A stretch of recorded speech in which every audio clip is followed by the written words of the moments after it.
Alright. Okay, good. Now we are live. Sweet. So, looks good. That looks good. Music could be turned down, but I'll deal with that later. If it does get too loud, please let me know. Ooh. Stream health is not looking okay. I mean, it's okay, but you know, it could be better. So, that's probably what I should say first and foremost. So it looks like, hold on. Should I do an intro first, then talk to you guys? Yeah, maybe I'll do that. So, hello everyone, it's me, and welcome back to Kingdom Hearts, the story so far. Not a no, is it a trademark? Patent pending. Basically, what is it? I do not own, basically I don't own Kingdom Hearts the story so far because I'm pretty sure that's been used already. But anyways, so first and foremost, welcome back some of you, and it looks like my stream health is okay. It's not bad, but it's not great, and basically it might get spotty from time to time, so if it does, please let me know. I don't think today I don't think it's not gonna be the best stream. Like, I don't think it's gonna what's the one I'm looking for? I think we might have some problems because I do have people over, and when I have people over, they all take up the Wi-Fi. But it happens, so that'll be okay. So let's see. Doing an intro might be redundant since the people in the stream can't rewind the stream, and anyone watching the archive of it will be coming from the last video of this. You're right, but I like to do intros anyways. Like, if you notice, all of my videos have intros, even if a person were to binge watch it. It's just a nice way to start the stream. I'm just gonna keep doing that. Anyways, boo guests are the worst, then intro away. Yes, I will intro away, and some guests are the worst, but these guests that I have, they're actually pretty cool. So, not only are they pretty cool, but they are my relatives, so I think they're pretty cool. But yeah, sometimes it depends on the guest, I guess is the right word. These guests are cool. Anyways, I should have said, welcome Jin, welcome to the stream, and it looks like my stream health is in the green, so we are good to go. So, on the last stream, we made it all the way up to 358 over 2 days. Also, let me know how the volume is. If it's too high, let me know. Is it Wi-Fi using guests are never good? Yeah, but that's all guests anyways. Like, no matter where you go, like, yeah, no matter where you go, you'll be using Wi-Fi anyway, so it is fine. Excuse me, but it looks like we're good to go, so we should be okay. But last time we made it all the way up to 358 over 2 days, so now we are gonna talk about Kingdom Hearts 2, which, heck yeah. For some of you who don't know, and it'll probably be like super obvious anyways, Kingdom Hearts 2 is my favorite out of all of the Kingdom Hearts games. But then again, after I play 3, more than likely that's gonna be my favorite Kingdom Hearts game, just for the fact that, you know, it came out in, mostly because it's using the technology of today, and video game wise, technology of today is amazing, so this is gonna be interesting. Let's see. So I think we're just gonna jump into this, right? So Kingdom Hearts 2, this takes place, I think this takes place like right after 358 over 2 days, because this takes place in like the span of a year or almost a year. And yeah, so like the whole game takes place in like the span of a year or something like that, and this takes place like a little bit after 358 over 2 days, and you'll see why. They're probably gonna explain it anyways. So just for a recap, just a quick recap. We have Roxas here, and I believe I explained it last time, but This is the same Roxas, or did they mention that? Yeah, this is a version of Roxas that doesn't know about the organization and basically about the Keyblade and Kingdom Hearts and all of that. So a boy named Roxas woke up in his room in Twilight Town after having another strange dream. Excited, he ran off to meet his friends at their usual spot. Only 7 days of summer vacation left. So yeah, so like I said, this is Roxas, but this is a version of Roxas that doesn't know or who's never been a part of the organization. This is the version of Roxas who was a normal high school boy. I think 358/2 happens roughly the same time as Chain. Yes, you are correct. This 358/2 takes place like a little after, or like probably even towards the end of Kingdom Hearts, all the way to before Kingdom Hearts 2. And Chain of Memories takes place within that same time frame, but probably for like, it had the I want to say like a month or two. Chain of Memories took place, maybe a month. But yeah, if you play 358/2, and it will actually tell you what day you're on. So with that, you can figure out how long, or like when Chain of Memories took place and how long it took place. But so Kingdom Hearts 2. I'm gonna move my face down first. Cool. Roxas woke up in his room in Twilight Town after having another strange dream. Only 7 days left in his summer vacation, and he would be spending them with his best friends. I don't think they mentioned it here, but he has 3 best friends, Hainer, Pence, and Olette. Love them. Mostly Olette, because she's the sensible one. I love her. But strange things began happening around him. While monsters called Dusk attacked, a key-shaped sword called the Keyblade materialized in his hand. On the last day of his vacation, Roxas remembered who he really was and what he had been trying to do. He found Sora sleeping in a pod and realized his summer vacation would have to end. Alright, so they basically glossed through that, which makes sense because Kingdom Hearts 2 is a really long game.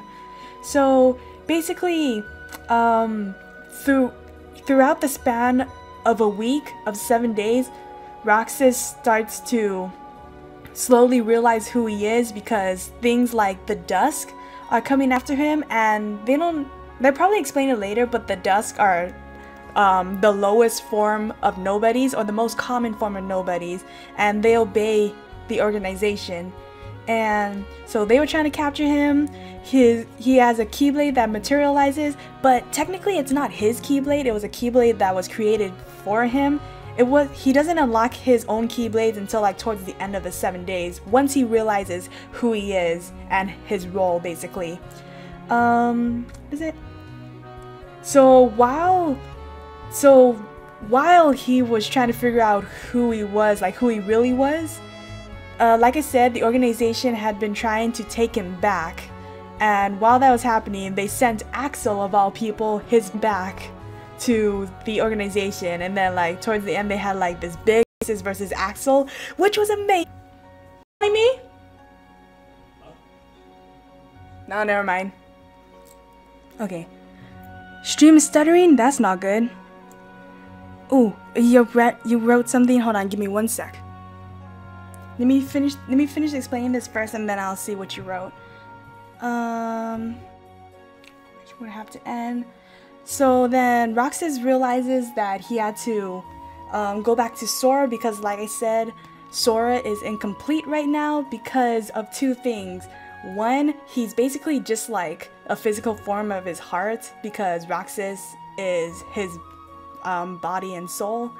So he's incomplete that way. The other way is because Roxas still has some of Sora's memories. So in order for Sora to wake up and to become whole again, Roxas basically has to go back to Sora or merge with Sora. But doing so meant that Roxas had to disappear, which is unfortunate because Roxas is my favorite character. So yeah, stream studying, it cuts out every word, but over and over. Oh, that's so funny. So while I was explaining the thing with Axel, it kept cutting out, so I kept saying Axel over and over again. Interesting. I like that. That's funny. I hope that doesn't translate to the actual to the um to the archive stream. That would be unfortunate. But okay, so just in case, basically Roxas had to fight Axel because Axel was had to take Roxas back to the organization, and then Roxas was like, no! So then they fought, and it was sad. But yeah, but Roxas won, so it's fine. But anyways, like I said, Roxas had to go back or merge with Sora again, so now Roxas technically, he doesn't exist anymore, but in another sense, nobodies don't exist. They technically don't exist anyways, but you know, details. Anyways, what were you saying? You looked it up. 358/2 starts before Cage 1 ends, yes, and goes all the way to the start of 2, yes. Chain is like the second quarter of 358/2, awesome. Right after the end of 1, this timeline is confusing. It is, unfortunately, but you know. In your experience, the archive is more or less the same as when it gets streamed. Yeah, that's what I noticed too, but it'll be fine. Anyways, here is Roxas finding Sora, and oh man, this was actually a good quote too. Basically, Roxas right now, he's looking at Sora, he's like, Sora, you're lucky. It looks like my summer vacation is over. And then he goes back to Sora and I'm just like, no, Roxas. But yeah, Roxas is my favorite, by the way. I keep mentioning that, but you know, it's true. He's my baby boy. Anyways. Here we go. With Roxas's demise, the last of Sora's memories returned to him, and he woke from a year of sleep. It was a joyful reunion with Donald and Goofy, who had stuck by him all through his slumber. Yeah, so while Sora was sleeping, these two were sleeping as well. And like I said last time, the reason why he was sleeping was so he could get all his memories back that was taken away during his time at Castle Oblivion. But Jiminy examined the journal, a record of their last journey, but it was blank except for a single phrase, thank nominee. I should clarify that the reason why Jiminy's journal was blank is because during their stay in Organization 13, during their stay in Castle Oblivion, while Sora was losing his memories, it was Jiminy's journal was being erased because his journal, he basically chronicles Sora's journey, so it was being erased while Sora was losing his memories. But the reason why there's a thank nominee, it was to help Sora remember that, to help remember Nominee basically, but you know, he had no idea who Nominee was, so he couldn't thank her, unfortunately. Oh yeah, by the way, here are the 3, but we're gonna get into why they're doing that. Roxas was Sora's nobody, yeah. Now Sora has a new body, now he is there. It's so awkward. Yeah, I know, but just don't think of it that way, okay? Just don't think of it that way. Just think of it as like just don't think of it. Just go with it, basically. With King Mickey's guidance, the group found their way to the mysterious tower, whose master, the sorcerer Yensid, alerted them to a new threat, nobodies, who serve a group dressed in black coats known as Organization 13. Yep, back to the bad guys.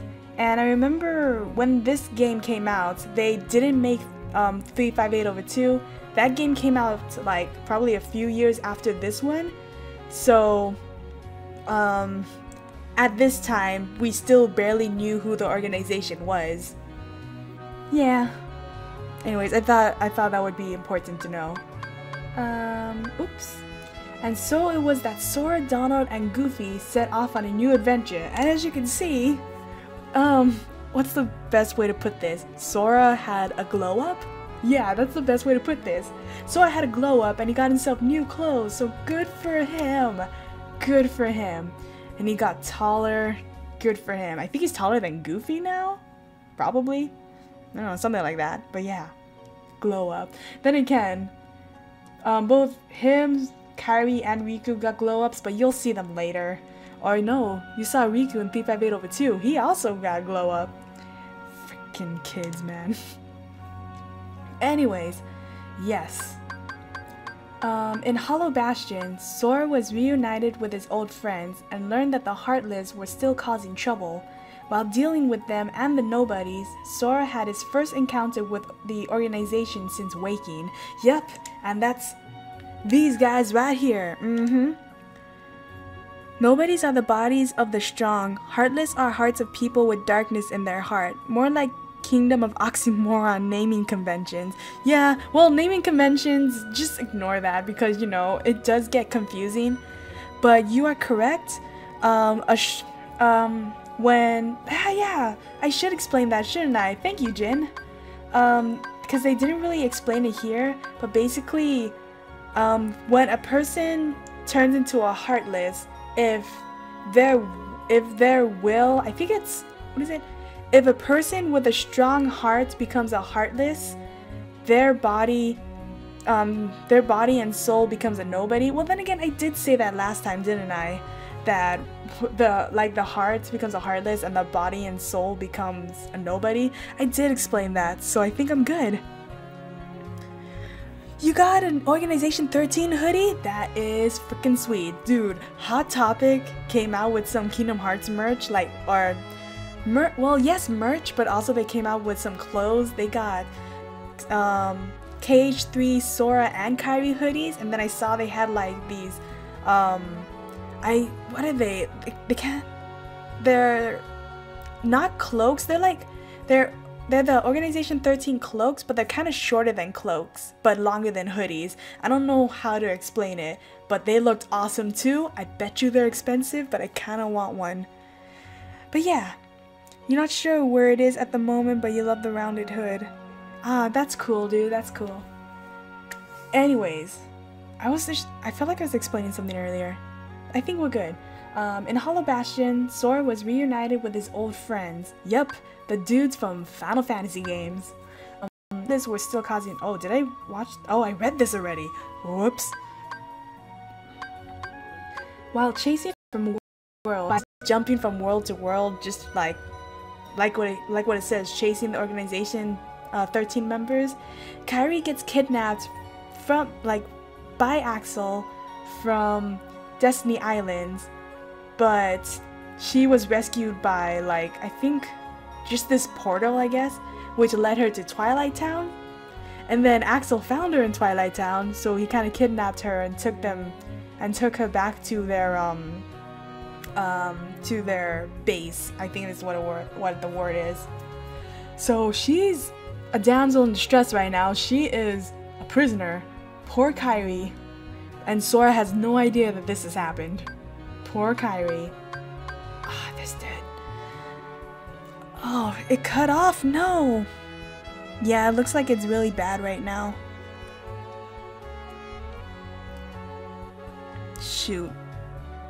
Yeah, like I said, the stream is gonna be a little bit spotty for a good while. So it looks like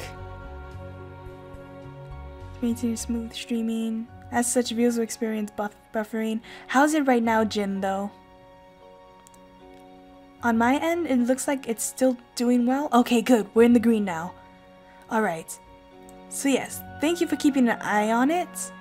I need to pay closer attention to it as well.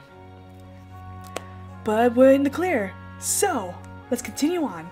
On a second visit to Hollow Bastion, Sora and friends found themselves trapped inside a computer owned by Ansem the Wise. They're like, what? Ansem? The bad guy?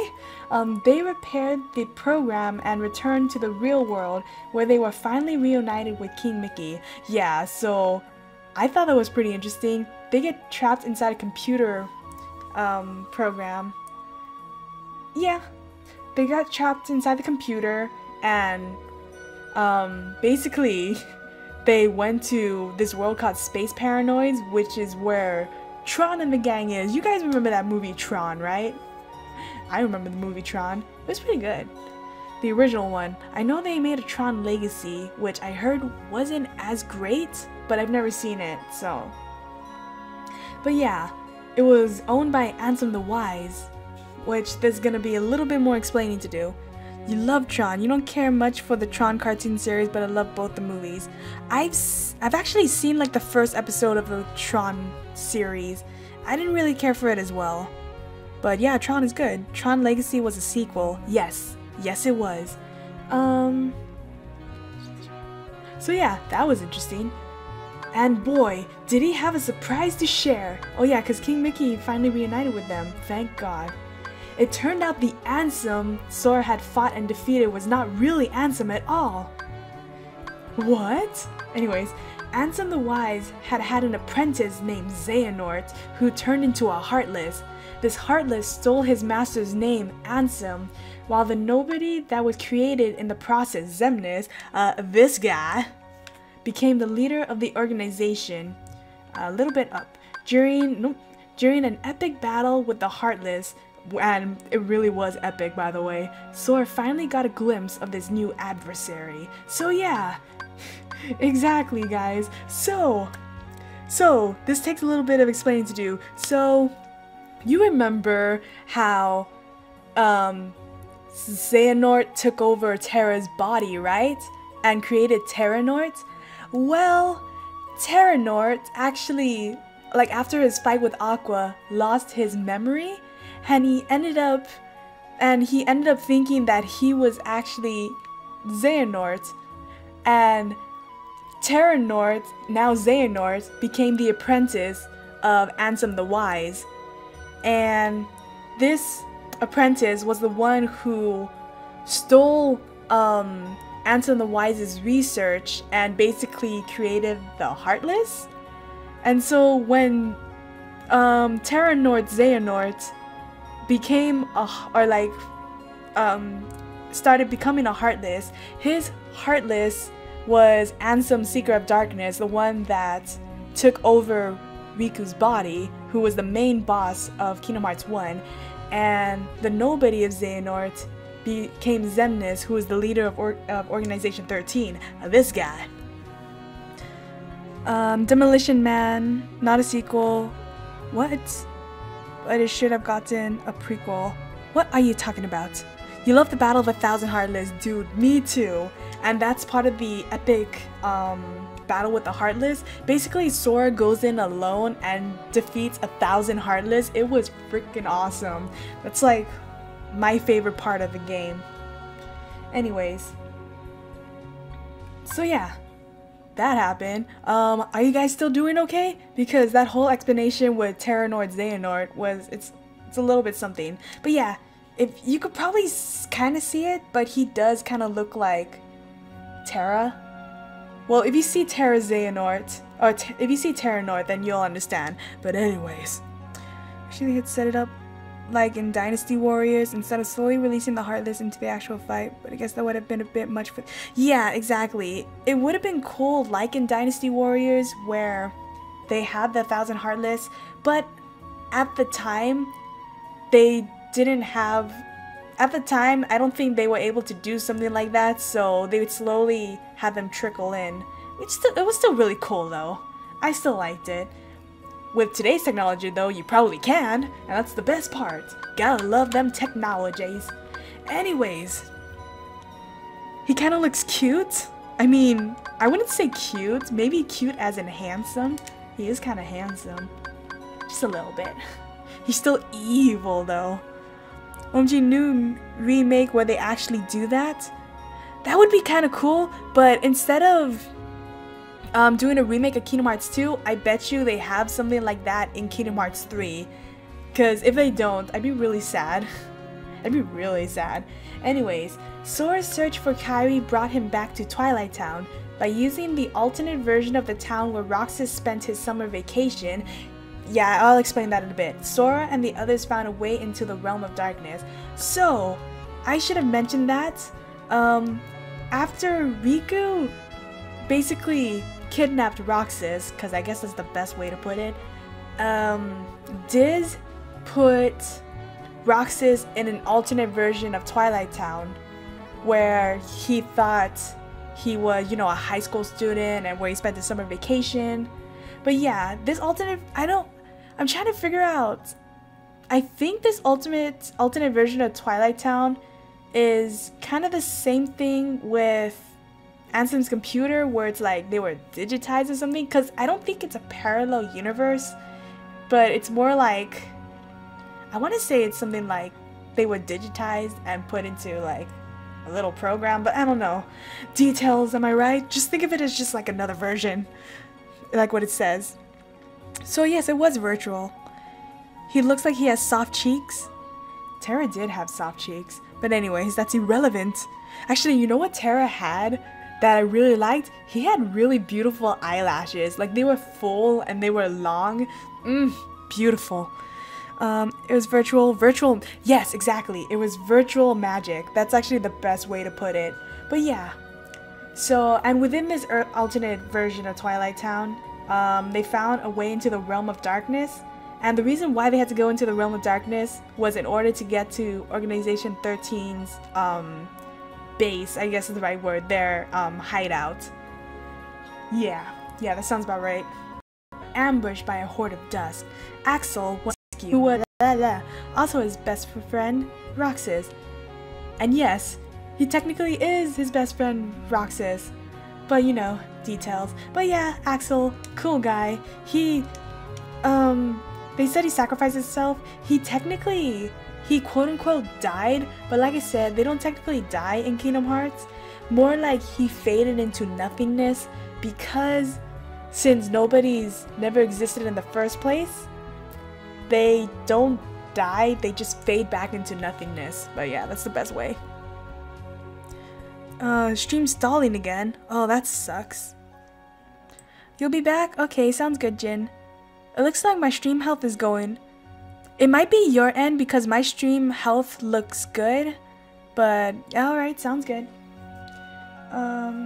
Anyways, yeah, so Axel, rest in peace, my man. You were the real homie. At last, Sora had reached Organization 13's homeworld. There you go, homeworld. Homeworld? Yo, have you guys seen, do any of you guys watch Steven Universe? Because season 5 just ended and I was like, oh my god, it was pretty great. I liked it so much. But yeah, shout out to Steven Universe, guys. Homeworld. Anyways, Organization 13's homeworld, the world that never was. He infiltrated the castle, leaving defeated organization members in his wake, and finally found Kairi. Yay! He was also reunited with Riku, who had been transfigured into Ansem as a result of using the darkness within him. Yup, thankfully, Riku's true form was restored. And yes, I was happy. Yo, that actually freaked me out, because like I said, at the time Kingdom Hearts 2 came out, they didn't make 358/2 yet, so they didn't show that Riku took on the form of Heartless, or Ansem, Seeker of Darkness, Heartless Ansem. So this revelation was like mind-blowing at the time. But what made it, the bigger revelation was what Riku looks like. And he, out of the three, out of Sora, Riku, and Kairi, he had the biggest glow up, which, anyways, that's irrelevant. But yeah, like I said, he had to, if you remember, he had to use the darkness in order to defeat Roxas, to bring him back, so they could bring him back to Sora. So when Riku used the darkness at that time during their battle, that's when he took on the form of Ansem. But he's back to his true self now, so we good. By the way, oh wait, no, they mention it here. They met the real Ansem the Wise, who had assumed the name Diz. Yes, that was also a pretty big revelation. Diz this whole time was in fact Ansem the Wise, the guy who did the research on hearts, where his apprentice Xehanort stole his research, created Heartless, that guy, and whose blind quest for vengeance against the apprentices who had betrayed him had brought ruin to Roxas and countless others. Realizing the error of his ways, Ansem the Wise blew up the organization's Kingdom Hearts as atonement and was himself engulfed in the blast. Yeah, they didn't really mention that. So During the course of 358/2, Roxas, since he was the only one with a Keyblade, he was the only one who was able to release the hearts out of the Heartless, and those hearts were then put into the organization's version of Kingdom Hearts, because apparently there's more than one version of Kingdom Hearts, am I right?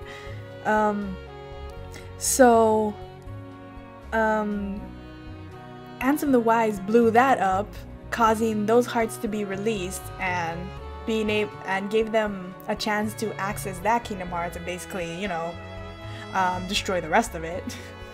But yeah, details. I think that was about it, right? Yeah, okay.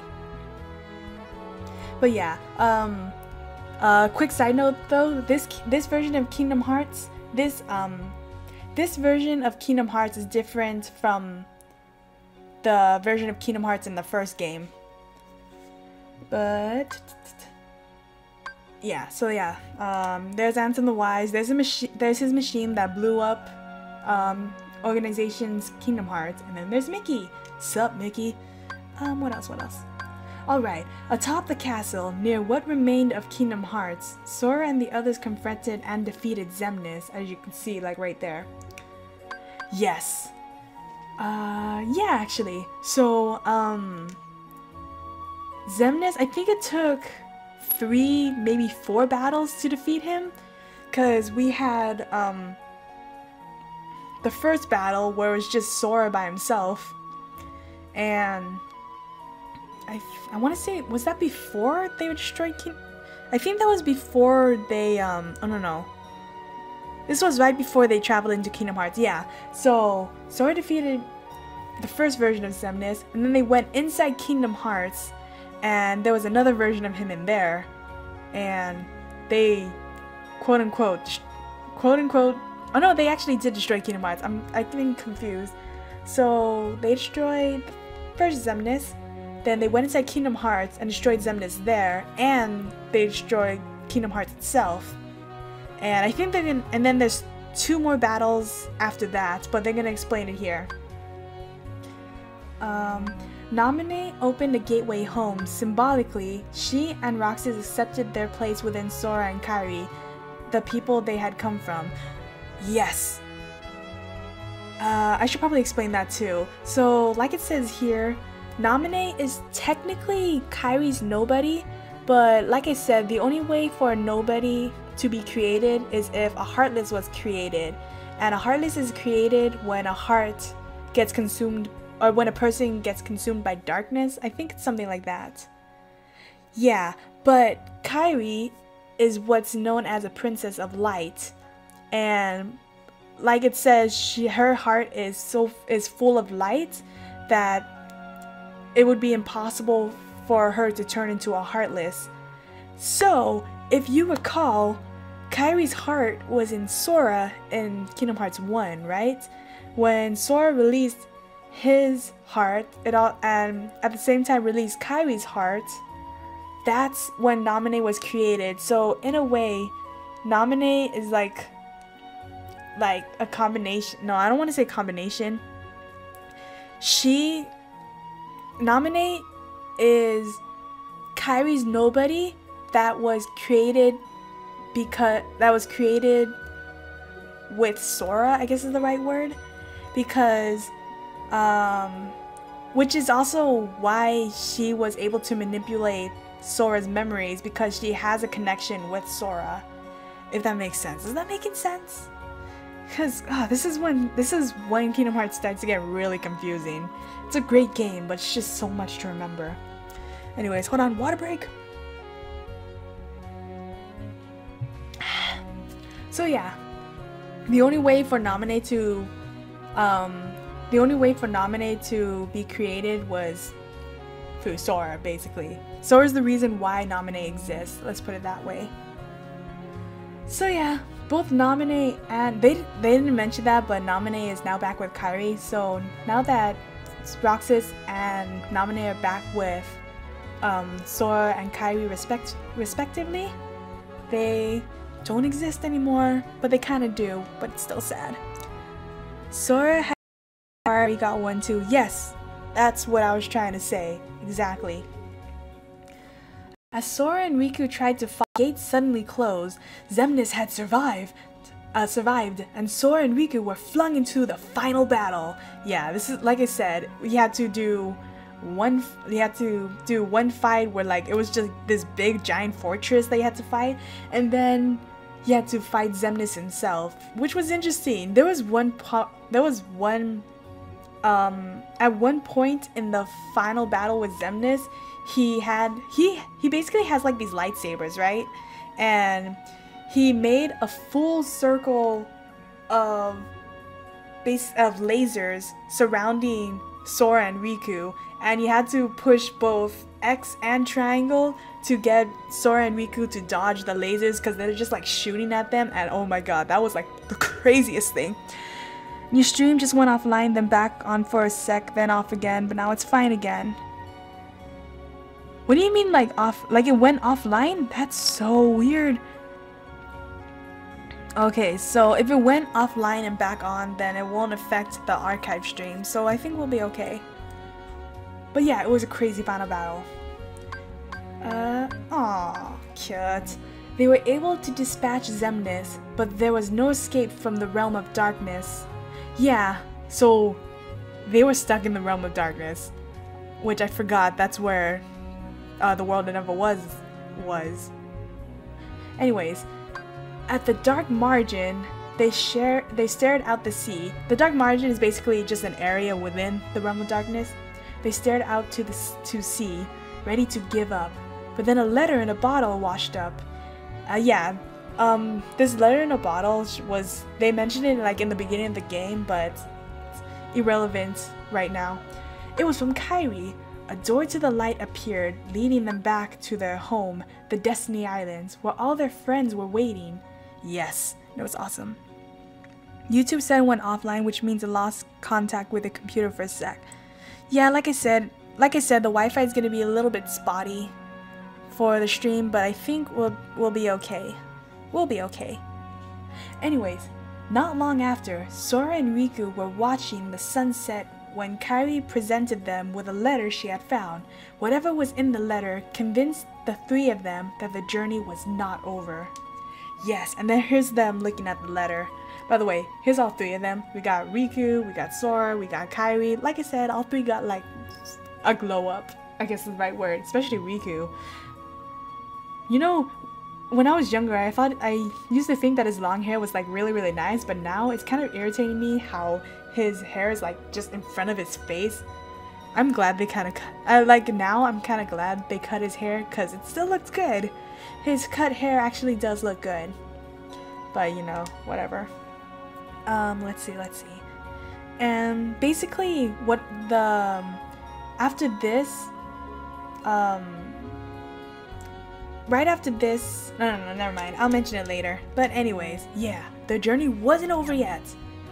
Anyways, next is Recoded. Do you need to reiterate anything important? That'd be great, Jen. Yeah, thank you. Alright. Let's take a little, just take like a minute break real quick just to process everything. Because now it's starting to get really convoluted. My head hurts. But you guys doing good so far? Am I explaining it well? Oh yeah, by the way, I am recording this on the day that Kingdom Hearts 3 came out, but because I'm getting the Kingdom Hearts PS4 Pro, I'm not going to be able to play the game until Friday. Which also reminds me, I'm going to be making like a short video explaining what my plans are for Kingdom Hearts 3, but I'll talk about that in the video. So what's what have you been doing? Recording this a few days. Oh, what? It's almost your birthday. Crazy. Anyways, Recoded.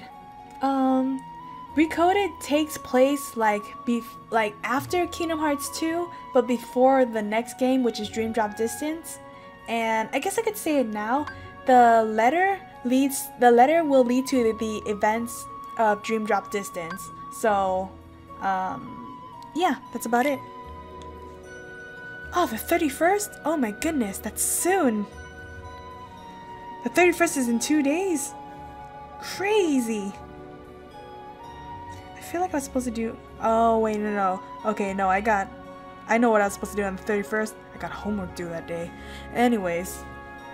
Recoded. So, technically, for the most part, Recoded is irrelevant for the Kingdom, to the Kingdom Hearts story. The only thing that's relevant is like towards the end of Recoded. But for the sake of this stream, I'm just gonna go over Recoded. Why not? Why not? Yeah, I think that's about it. Or, yeah, sure, for the sake of the stream, let's just go over it, it's fine. Jiminy was surprised to find a mysterious message in one of his journals, which was supposed to be blank. The hurting will be mended when you return to end it. Yes, that's a good one too. To help better understand the message, King Mickey created a datascape from the world within the journal, cause apparently that's a thing, but the datascape was riddled with bugs. Excuse me, and the king had to rely on the digital version of Sora to debug the journal from the inside. Also, I just realized I didn't move my face, did I? Nope. Back down we go. Even got your roommates to agree to be gone for the day. Ooh, fun! That's a great roommate. Anyways. So yeah, they created a digital version of Jiminy's journal. And basically it's like, what do they call it? Like, I guess in the real world sense, he basically created a cyberspace, I guess is the right word. So it's like they're basically digital versions of the worlds that were mentioned within the journal. Yeah. And then when the bugs came up, like you said, they created I wouldn't say they found the digital version of Sora because Jiminy mentioned Sora, like where he is from and all that. But yeah, this game, man, like not Kingdom Hearts, like I'm not talking about Kingdom Hearts, I'm talking about Recoded, because this one, oh my goodness, this was one crazy trip.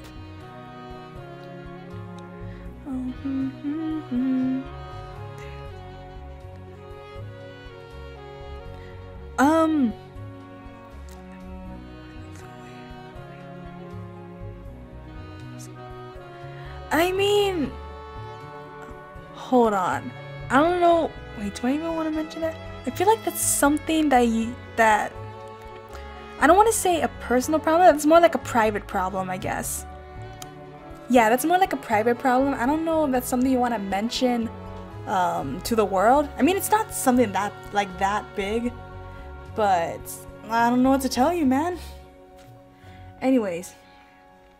While exploring the Destiny Island's datascape, a figure in a black coat explained that uncovering the keyholes was the only way to mend the world. Sora found the keyhole in Travis Town and used it to reach the next world.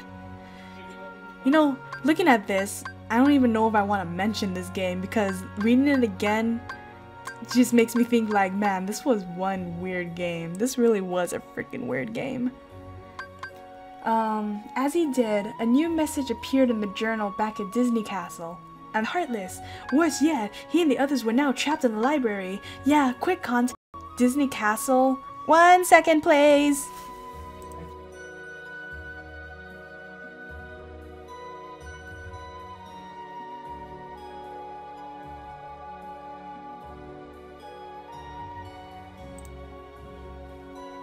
Okay, I'm back. That was my, one of my relatives asking if I wanted something from McDonald's.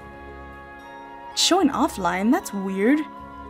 Are you sure? Oh wait, no, yeah, you're right. I'm looking at it now.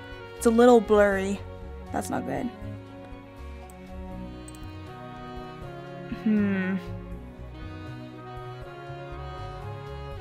Yeah, okay. I see what you mean. It's a little bit blurry, but it should be okay. Oh man, this is gonna be terrible, isn't it? The archive. I could just imagine what the stream archive is gonna look like. Oh, okay. Yeah, this is gonna be interesting. Yeah, this is a weird game. But yeah, in Disney Castle, there's this thing called this Cornerstone of Light, and that basically protects Disney Castle from Heartless. So the fact that there are Heartless in Disney Castle is a bit worrying. Trapped in the library. Okay. Aha! Again, Sora came face to face with a figure in the black coat, and this time, when he followed the stranger, he found himself in the same room as King Mickey and the others. How had they wound up in the same place? Because they remember, Sora cannot meet these guys because he's the version within the datascape. So how is this possible? Also, the figure in the black coat turned out to be a digital version of Riku, who explained what was going on. What? Man, this game was so weird. This is going to be fun to rewatch, dude. Yeah, exactly. I wonder how this stream's gonna turn out. He had been chosen by the journal as backup storage to protect its data, which actually that makes so much sense, and that is really smart. Like coming from a programming point of view, that's actually really smart. And I should probably also mention that this game is the reason why I got into programming, because of all of the terms they're mentioning, the way that they're like how they personified bugs, and the whole datascape and all of that. All of that interested me, and I was like, wow, is programming gonna be like that? Kind of. It kind of is like that, but kind of not. Yeah, it kind of is, kind of not. Going on. Now Riku and the journal were one and the same, and he had brought Mickey and the others into the datascape to help solve the mysterious message. This game was one. Oh, hello Matt! Welcome to the stream! It's stalling for about 1 second every 5 seconds or so. I'm sure it'll be fine. But it does look pretty bad on my end. But it looks bad, but at the same time, I think it'll be okay. I'm sure it'll be fine. But yeah, Matt, you walked into one of the weirdest Kingdom Hearts games. This one's basically like one big, I don't want to say one big acid trip, but close to that. But yeah, it's crazy. Just then, someone took over the pathway between the datascape and the real world. There was no way out! Sora set off to repair more worlds and secure a way home for his friends. So yeah, Sora's just basically trying to help his friends go back, cause you know. Everything will be quote-unquote fine? No, I think everything will be fine, like actually fine, no quotes. It turned out Maleficent and her henchman Pete were the culprits. Yeah, that's something they didn't mention. Maleficent got herself a henchman, and just one guy because Pete's her only henchman. But yeah, they didn't mention that in Kingdom Hearts 2. But anyways, they were plotting to release the darkness inside the datascape into the real world. Yeah, true. Sora tried to stop her, but she destroyed his Keyblade and kidnapped Riku. What? The king went after Riku, and Sora went after the king. Sora's friendship with Donald and Goofy gave him the power to recreate the Keyblade. Yay! Man, this game is so weird. But yeah, basically, Recoded just goes over, more or less, it goes over the events of Kingdom Hearts 1, with, you know, some differences.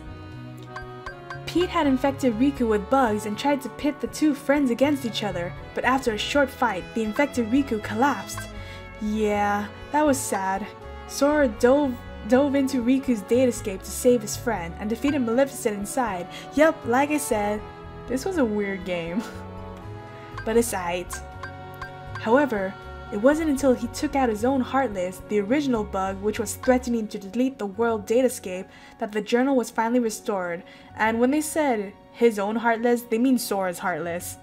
Apparently, it was something like, while Sora himself was getting stronger in the datascape, so was his Heartless, which was the bug. Like it said, the original bug which was threatening to delete the world datascape, or to delete the whole datascape. This is a weird game.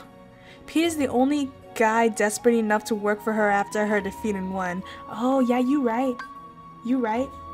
But because restoring the journal was tantamount, I actually don't know how to pronounce that word, tantamount to overriding all record of this newest journey, Data Sora and King Mickey had to say goodbye. Yeah, and this is basically recoded this is basically Chain of Memories all over again. In order for Sora to restore his memories, he had to forget his memory of the time in Castle Oblivion. It's the same thing here, except Data version. This game was so weird. Anyways. However, the mysterious message was still a mystery. Back in the real world, King Mickey and the others received a message from Data Riku that extra data had been found. They would need Data Sora's help one last time. Except this version of Sora has no idea what's going on, so poor guy. He just has no idea what's going on, which, you know, makes sense. And like, not only for this game, but for the whole Kingdom Hearts game. The extra data was a special world designed to make Sora learn how to cope with hurt. That is a great way to put that. Oh my god, I like that. Yes, that is true. When Data Sora was finally ready to accept that hurt, Naminé appeared before him. Yeah, because in the greater sense, I think this game also taught the players like us to cope with hurt, because things are about to get really dark in this game. I could feel it. So Naminé appeared, yay! She explained that inside him were special memories that belonged to people connected to the real Sora, people who are hurting. Yes, and the mysterious message was her way of reaching out to him and preparing him for that truth. Basically, the people who are hurting, she mentions them. It was Naminé, Xion, Axel, Roxas, Ventus, Aqua, and Terra. It was just those 7, right? I believe so. If there are other people, let me know, but I think those were the people who were hurting. It was something like that. King Mickey promised Naminé that they would undo all the hurt. Back in the real world, he wrote a letter to the real Sora and explained there were others out there that only Sora could save. And as you can see, this was the letter that Sora, Riku, and Kai were, and that's it. Don't worry. I think now we have 2 more games. Yeah, 2 more games to explain, maybe 3, but we'll see how I feel after. So how was that? How was Recoded? It's interesting, right? Pretty interesting. So now we're done with the chronicles here. We went over the different games. Next would be, and here's the one that I'm trying to figure out how I want to read this, because I want to read the story of Dream Drop Distance, this one, but some of these are pretty irrelevant in the whole context or in the whole story of Kingdom Hearts, so I might be skipping some of these. For sure, I do want to mention, I believe, Traverse Town, The World That Never Was, and Mysterious Tower. Everything in between, I'm not sure if I should mention them or not, but what do you think? You might look up a synopsis, but I could look up the synopsis of this game, but I want to take advantage of the game itself, you know what I mean? So I think what I will do, I will start with Traverse Town. We'll talk about Traverse Town, and then I'll just skip to The World That Never Was and The Mysterious Tower, and if there's something that they haven't mentioned, I'll just cover that. So I think that's what we'll do. So, Traverse Town. And for this, we have both Sora's side and Riku's side. So we'll start with Sora and then we'll make our way back to Riku. I could start an LP of it right here and now. I'm not gonna do that because I did that already, and I did a Let's Play of both Dream Drop Distance and 0.2 Fragmentary Passage when they first came, when 2.8 first came out. So if you do want to see my playthrough of Dream Drop Distance, I do, like I said, I have a playthrough of both Dream Drop Distance and 0.2. If you want to check those out, you could go ahead and check them out. They're on my channel. You just gotta look for it. I have a playlist on it, so you could check that out. If not, I guess I could just go over briefly. Like I said, I'll probably just talk about Travis Town, The World That Never Was, and The Mysterious Tower. But if you want to see like the full version of this game, just watch my Let's Play. You did? Well, I gotta go find that. You didn't know? Oh, Jin. But it's okay, yeah, like I said, I do have a Let's Play of it. How did I miss that? Or maybe I avoided it because you haven't played it. That makes sense. You know, that does happen. But yeah. So yeah, maybe I'll just go over just the 3 then. If you do want to see the whole thing, like I said, Let's Play. I'm just repeating myself, aren't I? Anyways, Sora would require great power to rescue the individuals King Mickey mentioned in his letter and wake them from their sleep. So he agreed to take the Mark of Mastery examination. Yep. So that's what, basically what Dream Drop Distance is. It's basically Sora and Riku both taking the Mark of Mastery exam in order for them to gain, in order for them to become Keyblade Masters and gain new powers. He and Riku returned to the Destiny Island shortly before their fall to darkness. Basically, they time traveled, like, back, like, over a year ago. Something like that. After their raft was wrecked by a Phantom Ursula, they unknowingly unlocked their first sleeping keyhole. ...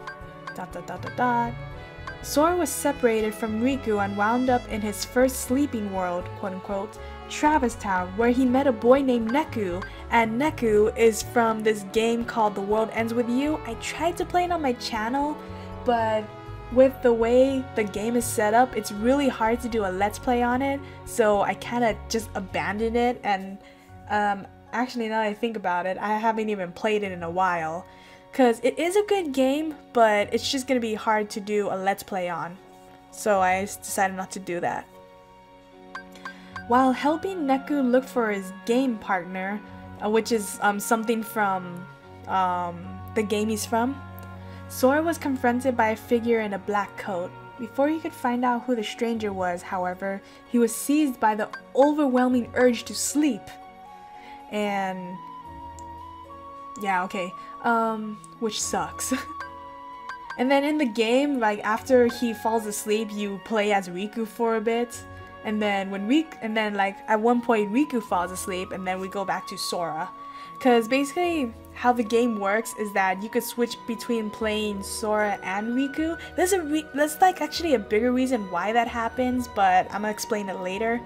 But yeah, in the game you could switch between Sora and Riku. Basically, when one sleeps, you get to play. Anyways, when Sora opened his eyes, neither Neku nor Figure. You'll be back later. Don't cover anything too important without you. Oh shoot! Why is the stream offline? No. Oh wait, there we go. Whew.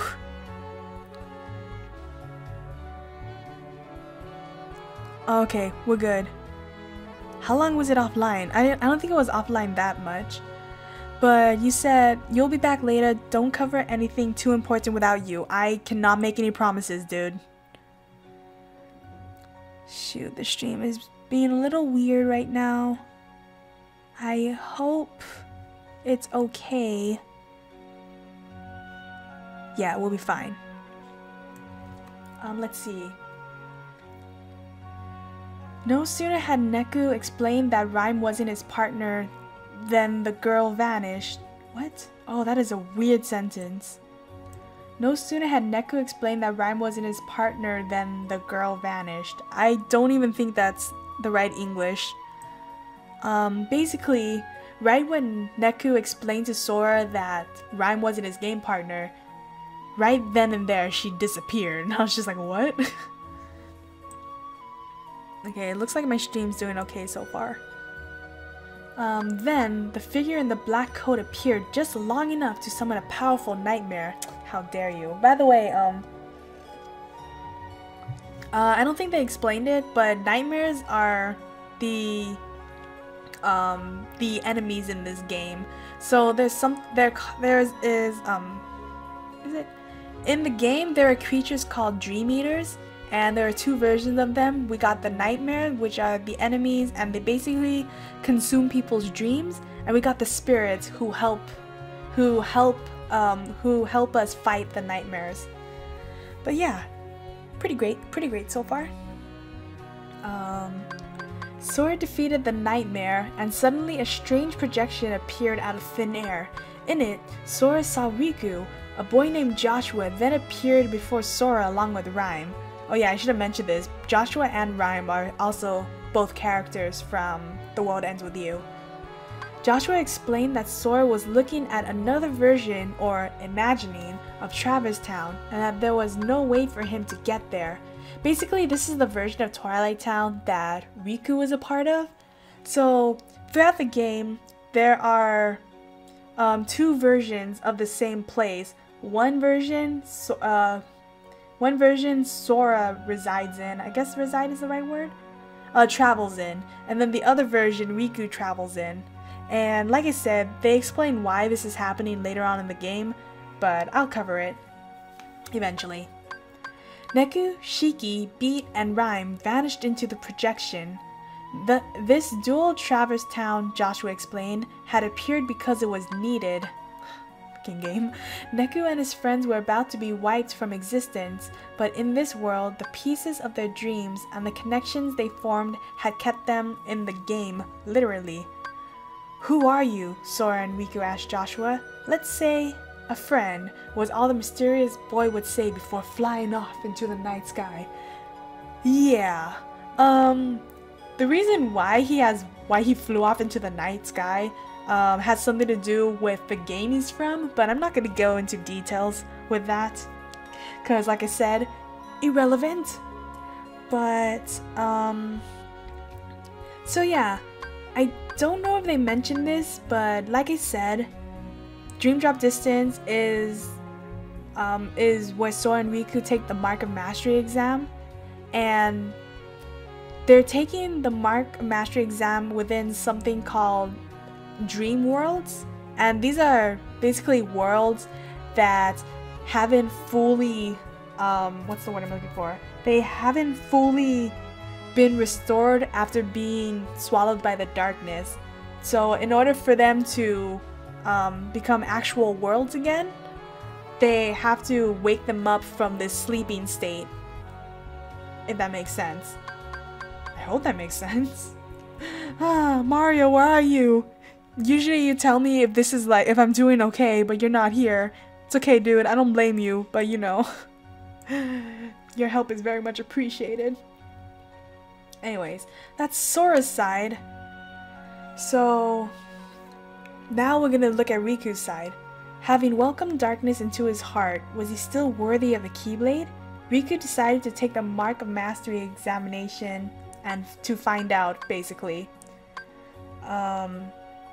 I actually forgot about that. That's the reason why he's taking the Mark of Mastery exam. Excuse me. To see if he's still worthy of using the Keyblade. And like I mentioned before, in Kingdom Hearts 2, like right after he got his true form back, oh no, not even then, like before that. I don't know when exactly, but oh, you know what? I wonder. I want to say right after his fight with, or did he use that game? Hold on. Either right after his fight with Roxas or after he got his true form, that's when he got his Keyblade, which is called Way to the Dawn. But you'll see that later. Anyways, he and Sora return to the Destiny Islands shortly before yada yada, they fall into darkness. Separated from Sora, Riku found himself in his first sleeping world, Traverse Town, where he met Joshua. The boy's tone suggested he knew more about this world than most. Yeah, freaking Joshua, man. I really don't like him. Riku agreed to help Joshua find a girl named Rhyme, but another boy, Beat, came along and picked a fight with Joshua. Freaking Beat, man. But you know, he's very lovable. No sooner had Riku defeated Beat's spirits than that he found himself growing very sleepy. Yup, and then that's when you switch back to Sora. Anyways, after waking up, he rescued a girl named Shiki from a pack of nightmares and found himself stuck with her. By the way, Shiki is actually Neku's game partner. For some reason, Neku is on Sora's version of Twilight Town and Shiki is in Riku's version of Twilight Town. They're kind of just separated right now, which is sad.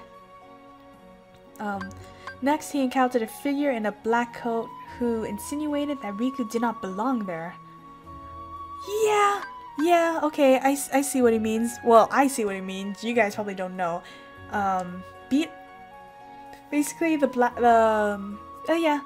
who insinuated that Riku did not belong there. I'll talk about that later. Beat arrived and the stranger lowered his hood to reveal a gray-haired youth Riku had never seen before. The youth summoned a giant nightmare and vanished. Yup. Yeah, I'm not gonna explain what that is. Basically, the best way to put this is that this gray-haired youth looks like a young version of Xehanort, and that's all I'm gonna say. Riku vanquished the nightmare, and suddenly a strange projection appeared out of thin air. Oh, okay, I thought the stream cut out for a bit, but we're good. Oh, snow. I miss snow. I actually do miss snow. I like it, but you know, just for like probably 15 minutes at most. Projection. Explain all this. Say, who are you? There's too much snow. If you want some, take it. I would love to take some snow, but unfortunately, where I live, snow is impossible. I mean, we do have a mountain here and that gets snow, but other than that, it's kind of impossible. Anyways, Travis Town is complete. So let's actually go ahead and skip to the world that never was. So like I said, if you want to see like the rest of these, I'm not gonna mention them here. You could just watch my Let's Plays, and that works just as well. So, on to the world that never was. Here you go. Now that Queen Minnie was saved... Oh, yeah. Oh, yeah. That's right. Alright. Maybe... Where would that be? So, quick context. Basically, Maleficent kidnapped Minnie, right? So King Mickey had to rescue her, but at the same time, we find out that, oh shoot, how do I explain this? They mention it like towards the end of Recoded, but basically, when you destroy somebody's heartless and nobody, they basically become a somebody again. So because Sora defeated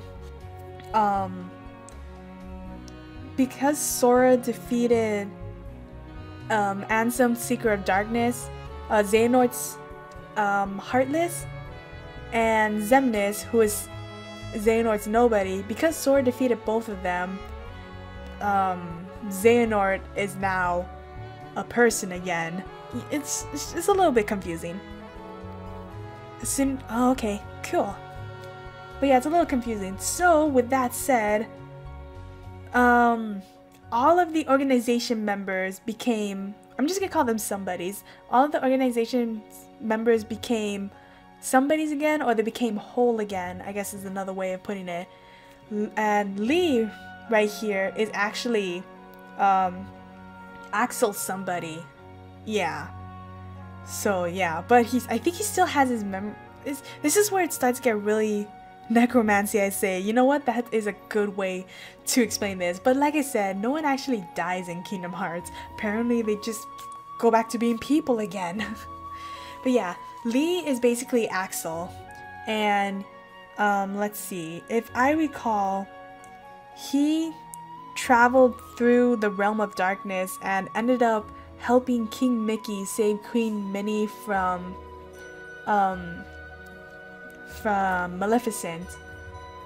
But he did it for a reason, and it says actually right down here. So yeah, I think that was about it, right? Now that Queen Minnie was saved, King Mickey and friends returned to Yen Sid's tower with a guest. Lee seemed to want something from Yen Sid. With Xehanort's return drawing ever closer, the sorcerer was forced to take drastic measures, and so he agreed to Lee's request. What that request is, well, they'll say later. They'll say like, probably, they'll say it later. You'll see, don't worry. King Mickey and the others were now very worried about Sora and Riku, because basically at one point they lost contact with Sora and Riku. I think, I'm trying to remember where they lost. No,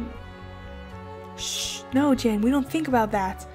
I forgot when they lost contact, but at one point Sora and Riku strayed away from the Mark of Mastery exam, and by doing so, lost contact with Mickey, Yen Sid, and the gang. So now they're like really worried about them. We're now very worried about Sora and Riku, but Yen Sid insisted that the two were still out of Xehanort's reach. Yeah, that was also like one of the dangers with a Mark of Mastery exam, because they could have fallen into Master Xehanort's trap or something like that. After discussing various possibilities, the king stumbled upon the truth. Having given up his body, Xehanort was taking advantage of the period of time when a version of him had possessed Riku. He had been manipulating events all along. The king set off to rescue Sora and Riku. So yeah, real quick, let me actually explain how time travel works in Kingdom Hearts. Apparently, in order to travel through time in Kingdom Hearts, you have to,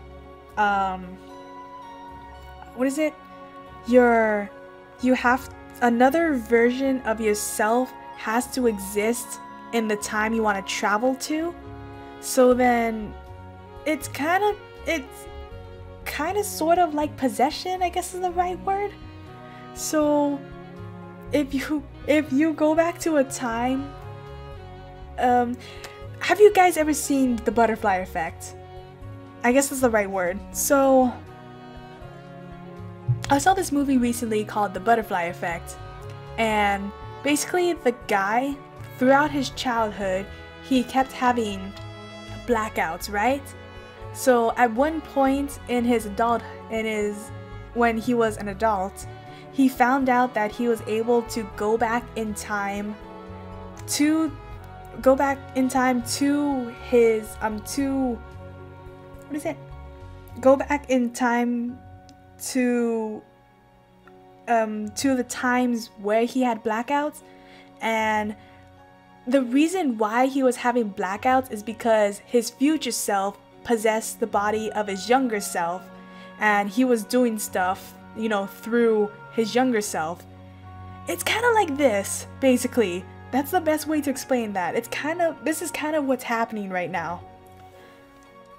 So, the short of it is, Sora and Riku ended up, you know, in the clutches of Xehanort, because he's like the big mastermind. It's always time to think about oh my goodness. Time travel, because the timeline isn't complicated enough. I know, right? Even when I first played this game, the fact that they included time travel of all things, they included time travel into a story that is already super convoluted. It's with something that is also super convoluted, which is time travel. Yeah. After unlocking the 7 sleeping keyholes, Sora found himself in the same world where Organization 13 had once held its stronghold. None of it made any sense. So yeah, Like I said, Sora had to unlock the 7 sleeping keyholes. I don't think I mentioned 7. I don't know if they mentioned 7 already, but yeah, he had to unlock 7 sleeping keyholes in order to complete the Mark of Mastery exam. But after he unlocked all 7 of them, he now found himself in the world that never was. But he wasn't in the real world yet, basically. And yes, it did not make any sense whatsoever. It still doesn't make any sense.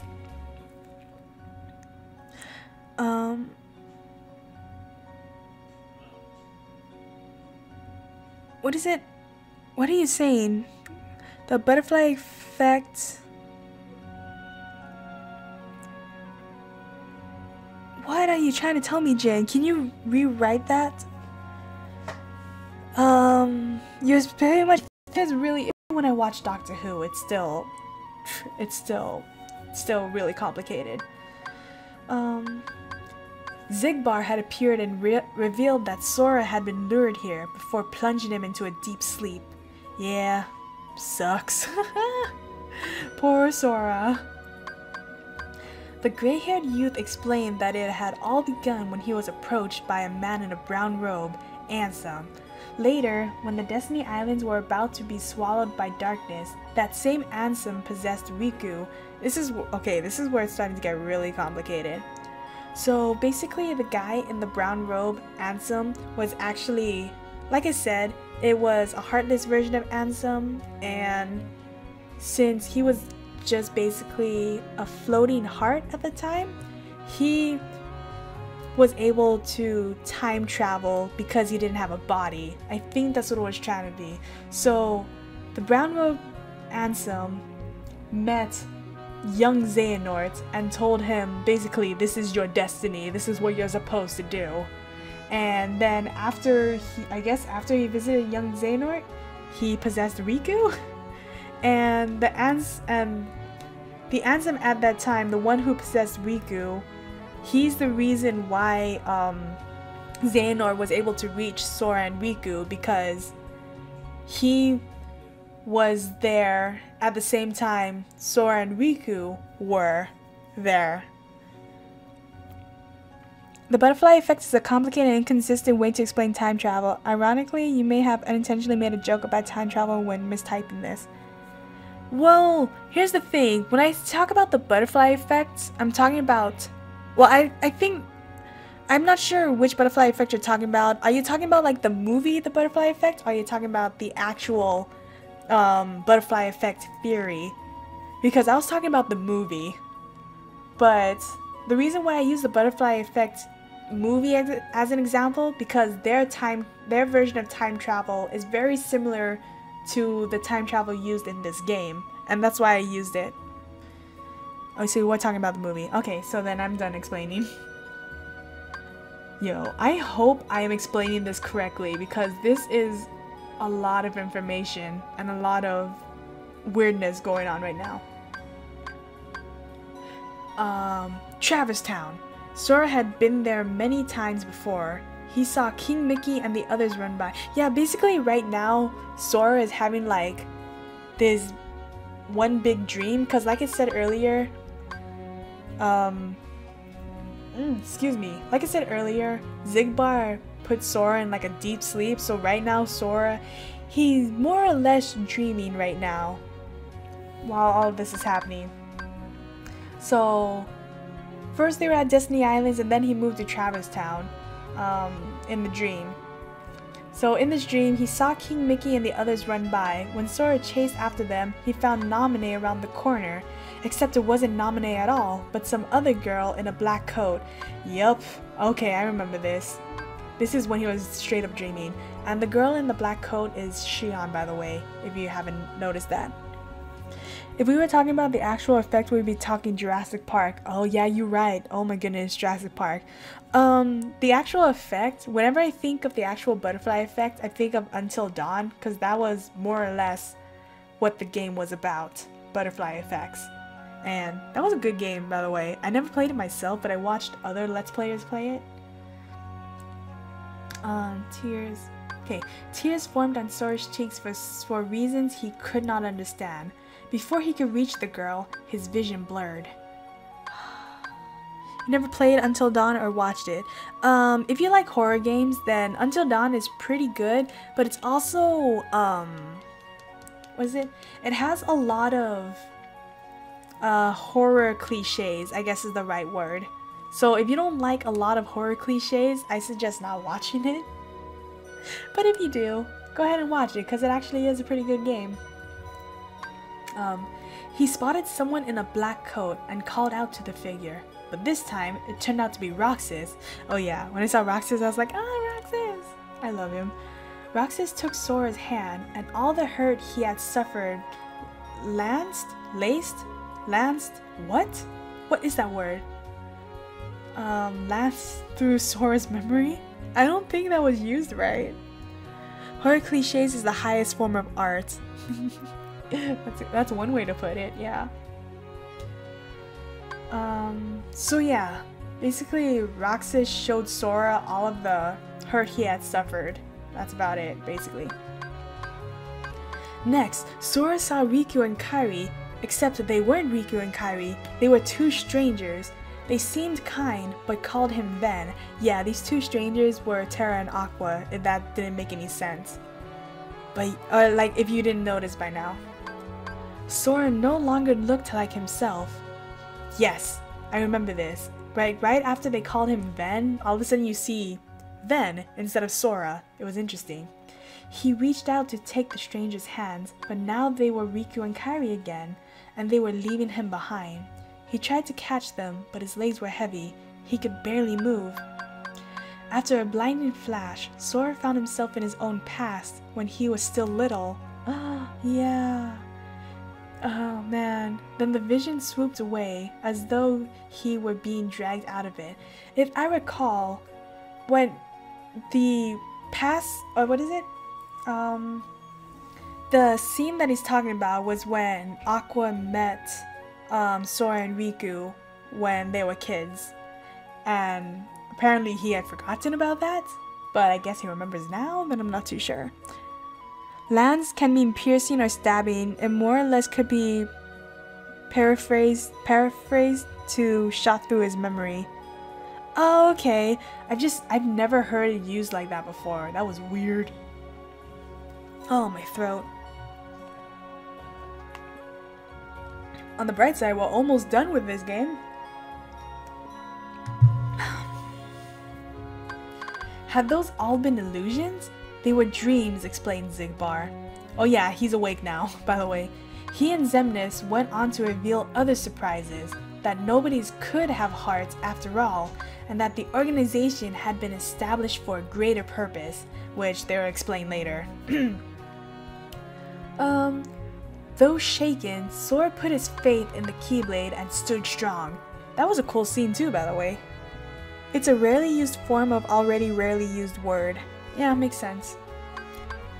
The gray-haired youth pointed to the sigil on Sora's chest, which had allowed them to keep tabs on him.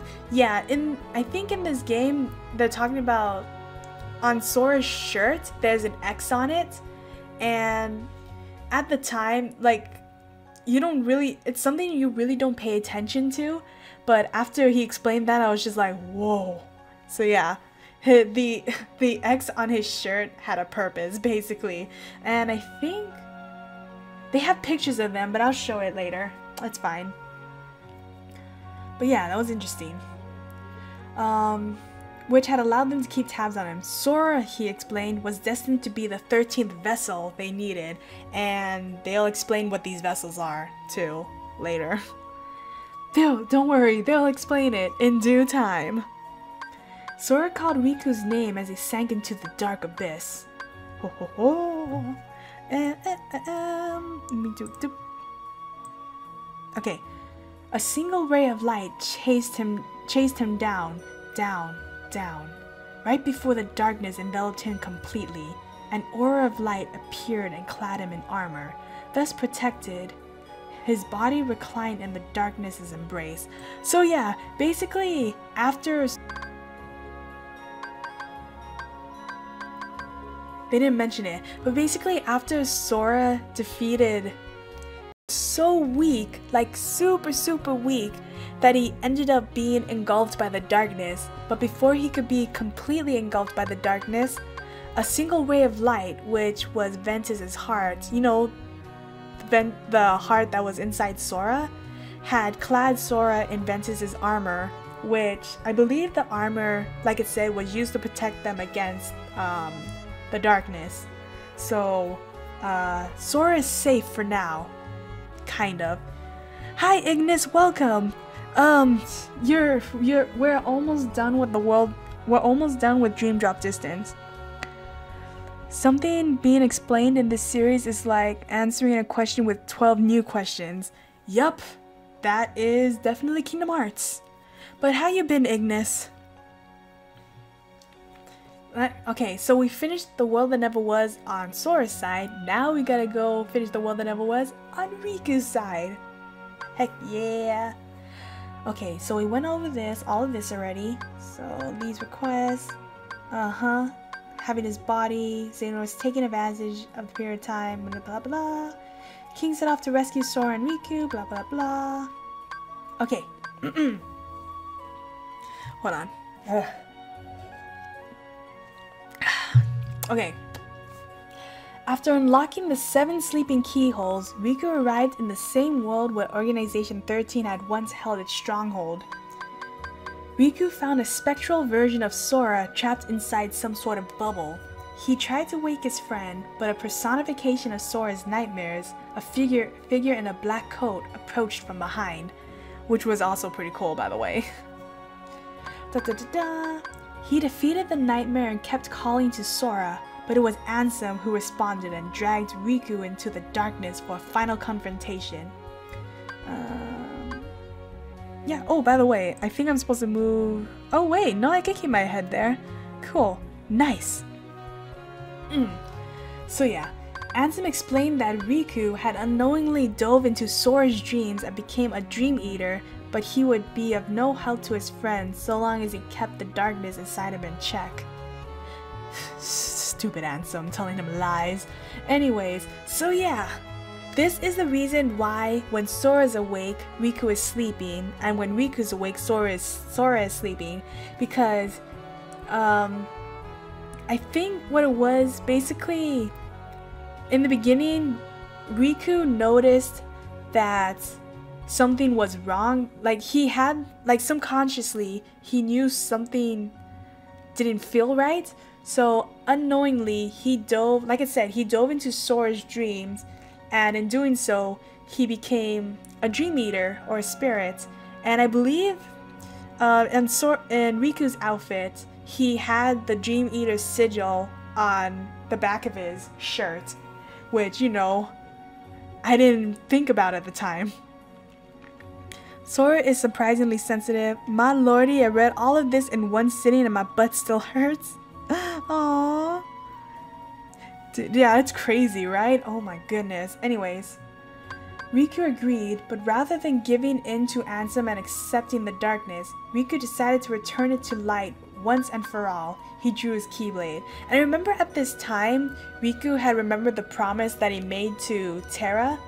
Basically, the promise that Riku made to Terra was just like, you know, protecting those that matter.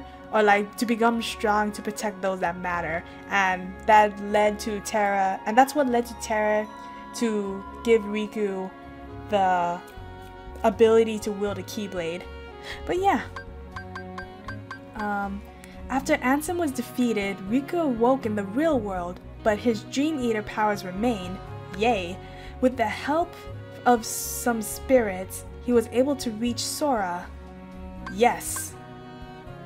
Yes, I do remember this. Okay, so Riku went back into the real world because in the real world there was the world that never was still there for reasons that, you know, I really don't want to get into because it's already too complicated.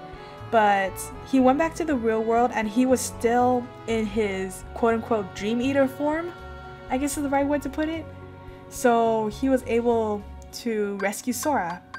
Sora was seated on one of the organization's 13 thrones, but the gray-haired youth knocked Riku away before he could get to his friend. Excuse me. The youth revealed that Organization 13's true purpose was to transfer the heart of Xehanort into 13 worthy vessels. What? But yeah, that's the reason why there are so many versions. They're like, what? That's the reason why there are so many versions of Xehanort. We have young Xehanort, who is this gray-haired youth that everyone keeps talking about. We got old Xehanort, the one that manipulated, whatchamacallit? The one that manipulated Terra, and turned him into Xehanort, Terranort, basically. We got Heartless Ansem, we got Xemnas, we got, it turned out Xigbar was a version of him. And then, I think, there's another one, but they're probably gonna explain it later. But yeah. Anyways. Now Sora was about to become the last of those vessels, which, oh god. As if to drive this point home, 12 other figures materialized and filled the other seats. The youth revealed his identity. He was Xehanort's boyhood, you know. Oh man, I didn't know they were actually gonna explain that. But yeah, he's basically young Xehanort, like the version of Xehanort before he left his home to travel the other worlds, before he became a Keyblade wielder, basically. Just as he was gesturing to the highest seat of them all, King Mickey appeared and stopped time. He tried to rescue Sora, but someone lashed out at the king and knocked him away. Young Xehanort was able to move even when time was stopped. He and Riku fought, which also was a pretty... I wouldn't say it was the best fight, but it was a pretty good fight. It was interesting. No sooner had Riku bested the youth than time started to flow again, and Master Xehanort appeared in the highest seat. Yup. Anyways, the story is convoluted but awesome nonetheless. I agree with you, Ignis. By the way, how are you guys doing so far? Because, like I said, back with, I think when I was reading Kingdom Hearts 2, right when Kingdom Hearts 2 hit, that's when the story got even more convoluted. Especially with this game, with Dream Drop Distance, it is super convoluted. But yeah, if you guys have any questions, feel free to ask me. I will answer. Your brain has given up? Oh, okay. And that's totally okay, Jin. That is normal that your brain has given up with Kingdom Hearts.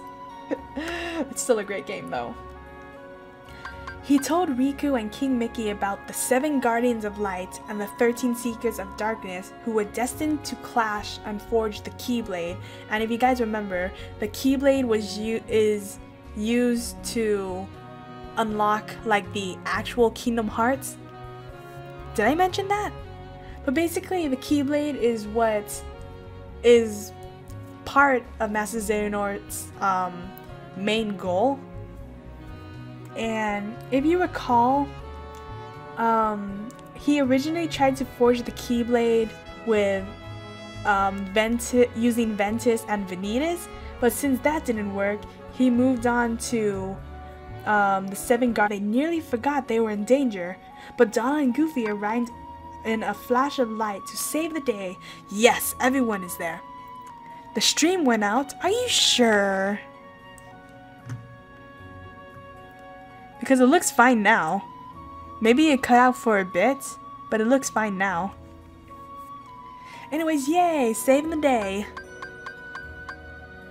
Master Xehanort had failed to claim Sora, but he assured all present that the clash between light and darkness was imminent. Then he and the other 12 members of the real Organization 13 dematerialized and returned whence they came. And by the way, I think the last member that they didn't mention here, but they showed in Dream Drop Distance was Saix, or his real name I think is Aiza, who is actually Lee's best friend. And you know, that was kind of really sad. YouTube is conspiring against you. Oh, sad. Can you say was you reading my message? Oh, sad. It could be a Wi-Fi though. Maybe. But yeah. And then the other members of the 13 Darknesses, they're gonna show the rest of them in Kingdom Hearts 3. They have showed some of them already. I don't know if they showed all of it. If they did, please don't tell me, because I want to keep it a surprise. I know some of them, like who some of them are, but I don't think I know all of them. But don't tell me, please. Anyways, using a hard connection. Oh, you're using the Ethernet? Oh, that's smart. I think if I used Ethernet, I think it would make... I'm not too sure. I think it might make my connection better because the router is in another room. It's not in my room. But I don't know how much of a difference it'll make. But whatever. Anyways, we finished the world that never was. Master Xehanort and the True Organization 13 had a single goal to recreate... Oh, shoot! Powerful harmony that read the book of its darkness. Okay. Anyways, we don't need to read that. It's a more solid connection, but it's more security reasons. Oh. Anyways. Sora was sent to the dreaming realm and there awoke. Okay. Anyways.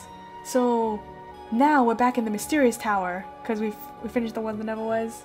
Yes. So next... we got it's only Side Riku, which I guess that makes sense. Almost done, guys. King Mickey warned Yen Sid and Master Xehanort's true motives. They needed to wake Sora up, and Yen Sid said that only one who had unlocked the sleeping keyholes possessed that power. Yeah, so basically, like I said,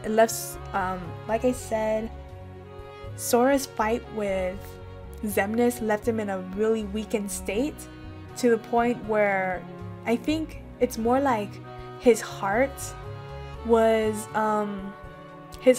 engulfed by darkness, something like that, and it caused Sora's body to be asleep, which is why it was so easy for Xehanort to, like, you know, send his heart to Sora. I think I'm doing okay. But yeah. Anyways, Sora's asleep right now, basically.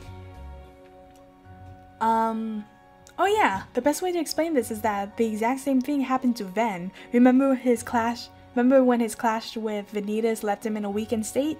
Yeah, this is the exact same thing that happened here.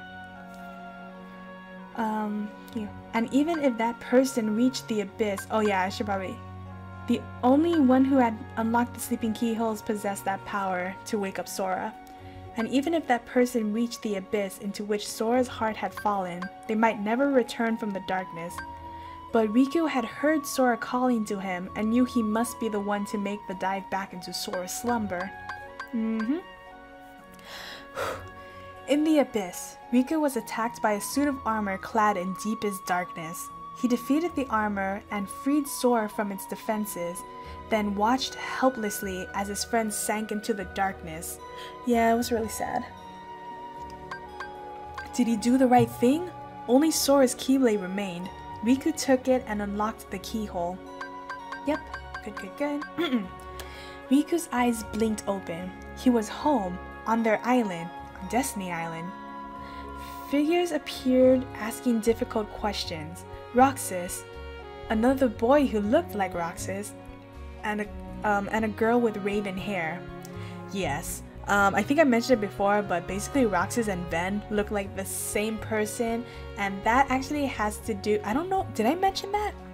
The reason why Roxas looks so much like Ven is because when Sora turned into a Heartless and Roxas was created, I believe, yes, when Roxas was created, Ven's heart kind of resided in Roxas, and that's the reason why Roxas looks so much like Ven. I think that's right. You've already put 20 plus hours into KH3? Don't tell me anything! I'm not gonna get it until Friday. I'm so sad. Which reminds me, I still gotta make that video. I'll make it later. Dang! Yeah, the game, I think, how much did they say? Like 50 plus? How much did they say KH3 is gonna be? Something like 50 plus hours? I don't think it was 100, but it was something like 50 plus hours. Okay. What is it? He sensed his answers mattered, and yes, actually in the game, his answers did matter because it helped to unlock the secret ending. Yeah, I think that's what it was. Yeah. His answers helped to unlock the secret ending. When his eyes next blinked open, he found himself in the company of Ansem the Wise, or more like a version of Ansem the Wise that the real Ansem the Wise kind of put in Sora. It's anyways, Ansem the Wise gave Riku his research data. Ansem the Wise gave Riku his research data, which he hoped would serve as a clue when Sora or those connected to him were most lost. Okay, so basically while Sora was asleep, Ansem the Wise hid his research within Sora, is the right word? Like, in Sora's heart, I guess, something like that. And also a version of Ansem the Wise. It's, like I said, complicated. Which he had hoped would serve as a clue when Sora or those connected to him were most lost. The love in Sora's heart would be the only way to save them. Yeah, that's true. Sora's got so much love to give. With that, the true Ansem assured Riku that Sora had awoken. It was time to go home. Riku woke from his dive to hear what sounded like a celebration. Were Sora, Donald, and Goofy having a party? Yeah, they were. They really were. Sora threw his arms around Riku when he saw his friend was safe. Somehow, it all seemed very backwards, which, sounds like Sora. He was more concerned about Riku than he was about himself, which also sounds a lot like Sora. Excuse me, I keep burping for some reason. Riku passed the exam. He had shown and dubbed him a true Keyblade Master, which was one of the biggest plot twists within this game. Riku, in my opinion, Riku deserved to be a Keyblade Master because of the whole ordeal, or like all the trials he went through. I honestly think that he really deserved to be a Keyblade Master. Sora was happy to see his best friend receive such an honor. Lee, however, was still trying to get the knack of summoning his own Keyblade. What? As if that weren't enough of a shock, suddenly a Keyblade materialized in Lee's hand. He had become a Keyblade wielder.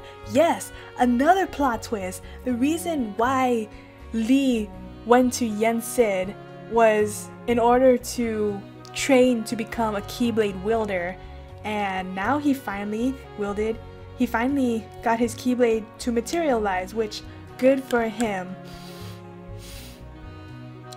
Oh man, I really need to sneeze. It's like right there. Okay, I think we're good. Sora realized he had unfinished business. He opened the sleeping keyhole and ventured through alone. When he woke up in Travis Town, he looked around for... There they were! A moment later, Sora was surrounded by rowdy, very happy spirits. With a smile, Sora thanked them for all they had done. Aww, so cute. Is his Keyblade the same one you get from Axel in 2? Are you talking about Axel's Keyblade? Is Keyblade the same one you get from Axel in 2? Are you talking about Axel's weapon? I think they showed it. Where did they show it? Axel's weapon. Where was it?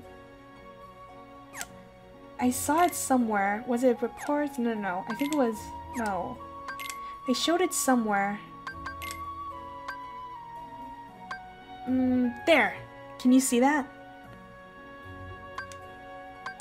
I don't know if you can see that, but basically that's Axel's Keyblade right there. It looks very similar to the weapon that he used, and I think they're called, what are they called, like chakrams or something? But yeah, that's his Keyblade. He is now a Keyblade wielder, which is awesome! And by the way, I keep forgetting, that's Lee. I'm gonna keep calling him Axel, aren't I? I mean, these guys kept calling him Axel anyway, so sure, why not? Interesting, sort of like it, but different. Exactly. And I think that was it in the reports, right? Yeah, okay. So the next thing that they didn't mention is that in the secret ending, they basically recruited Kairi to start training to use her Keyblade because she ended up becoming a Keyblade wielder in Kingdom Hearts 2. Technically, she had the potential to wield a Keyblade ever since she was a child because of Aqua, but, you know, she didn't actually get a Keyblade until Kingdom Hearts 2. You were referring to the Keyblade in 2 which you get from him, which was based on his weapon. Oh, I had a feeling, but I thought you were talking about something else. But yeah, like you said, it looks different to the Keyblade you get from after you defeat Axel. Oh no, after Axel disappears. But yeah, it looks different but the same at the same time, basically. And I think it's actually, I don't even know what Axel's Keyblade is called now that I think about it. Everyone is a Keyblade wielder. Yes, you are correct. It's like Oprah. Look under your seat. You're all going home a Keyblade wielder. You get a Keyblade. You get a Keyblade. Everybody gets a Keyblade. Oh my goodness. Anyways, yeah. So Kairi is training with Lee right now, I believe. Last I checked. Anyways, so that is it for Dream Drop distance. Now, I think all that's left is 0.2, a fragmentary passage, and then I want to say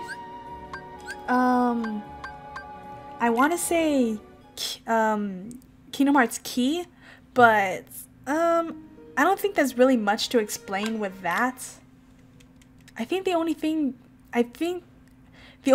that's relevant in Key is how the Keyblade War started, which I don't know if they even mentioned it in that little chronicle. But you know, whatever. It's more or less irrelevant. So I believe I was checking if I go here, and instead of playing the game, I'm just gonna read its little synopsis. Isn't there a KH mobile game? Yes, that's Kingdom Hearts Key. Oh no, it's called Union Cross Now, but that's basically the story. The story of how we led to the Keyblade Wars, something like that. Which I believe takes place like years and years before the events of Birth by Sleep. Probably years before even Xehanort was alive.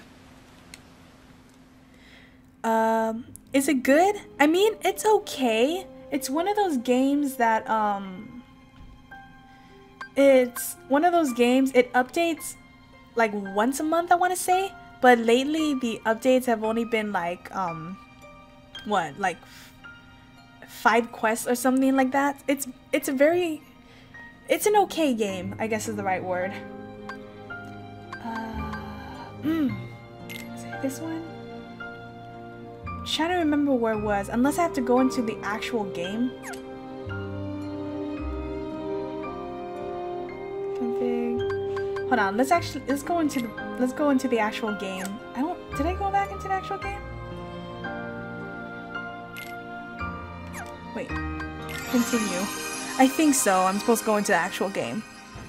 Also, like I said, 0.2, I did a Let's Play on this. If you do, I'm basically just gonna do like the abridged version, like read its little synopsis. But if you want to see like the actual gameplay, I did do a Let's Play on it. You could check that out if you like.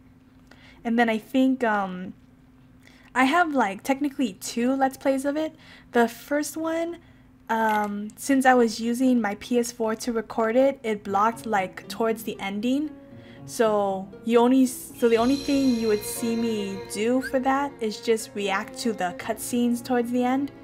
But I did a separate stream where I basically the second stream I had my capture card, so I was able to record that towards the end. Yeah. Anyway, story. View past events. Aha! Nice. I didn't know 0.2 was a thing. Yeah, basically, 0.2 takes place when Aqua first went into the realm of darkness. Or I think this takes... Actually, no. This takes place alongside Kingdom Hearts 1. Yeah. It takes place alongside Kingdom Hearts 1. So that meant from Birth by Sleep, which took place like... I think... Was it 9?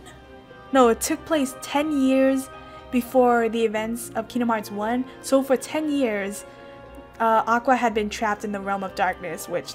Sad face. But yeah, this takes place alongside Kingdom Hearts 1. And this is basically what Aqua experienced in that time. And the game also served as a demo for Kingdom Hearts 3.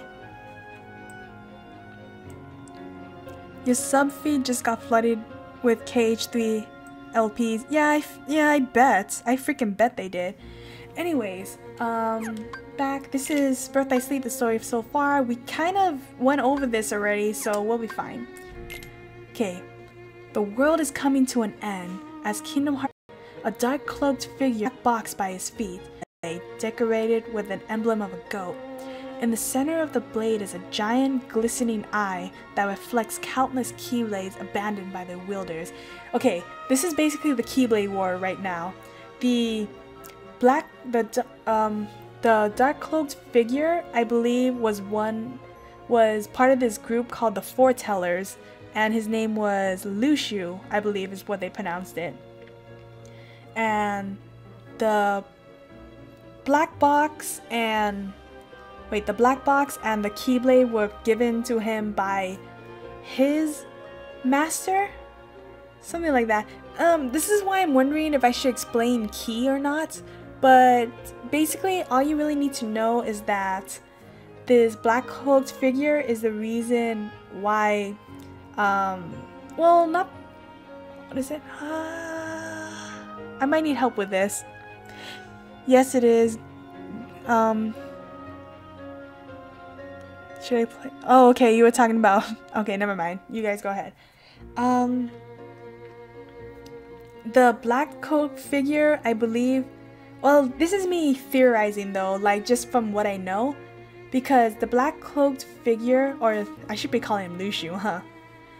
Luciu was tasked to pass down the Keyblade to other people, and basically I think he had to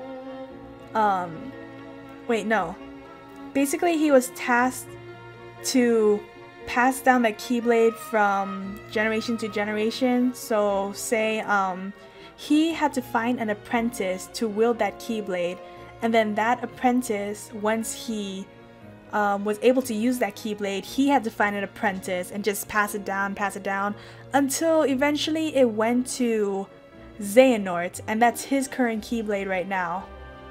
I think that was the best way to explain that. But yeah.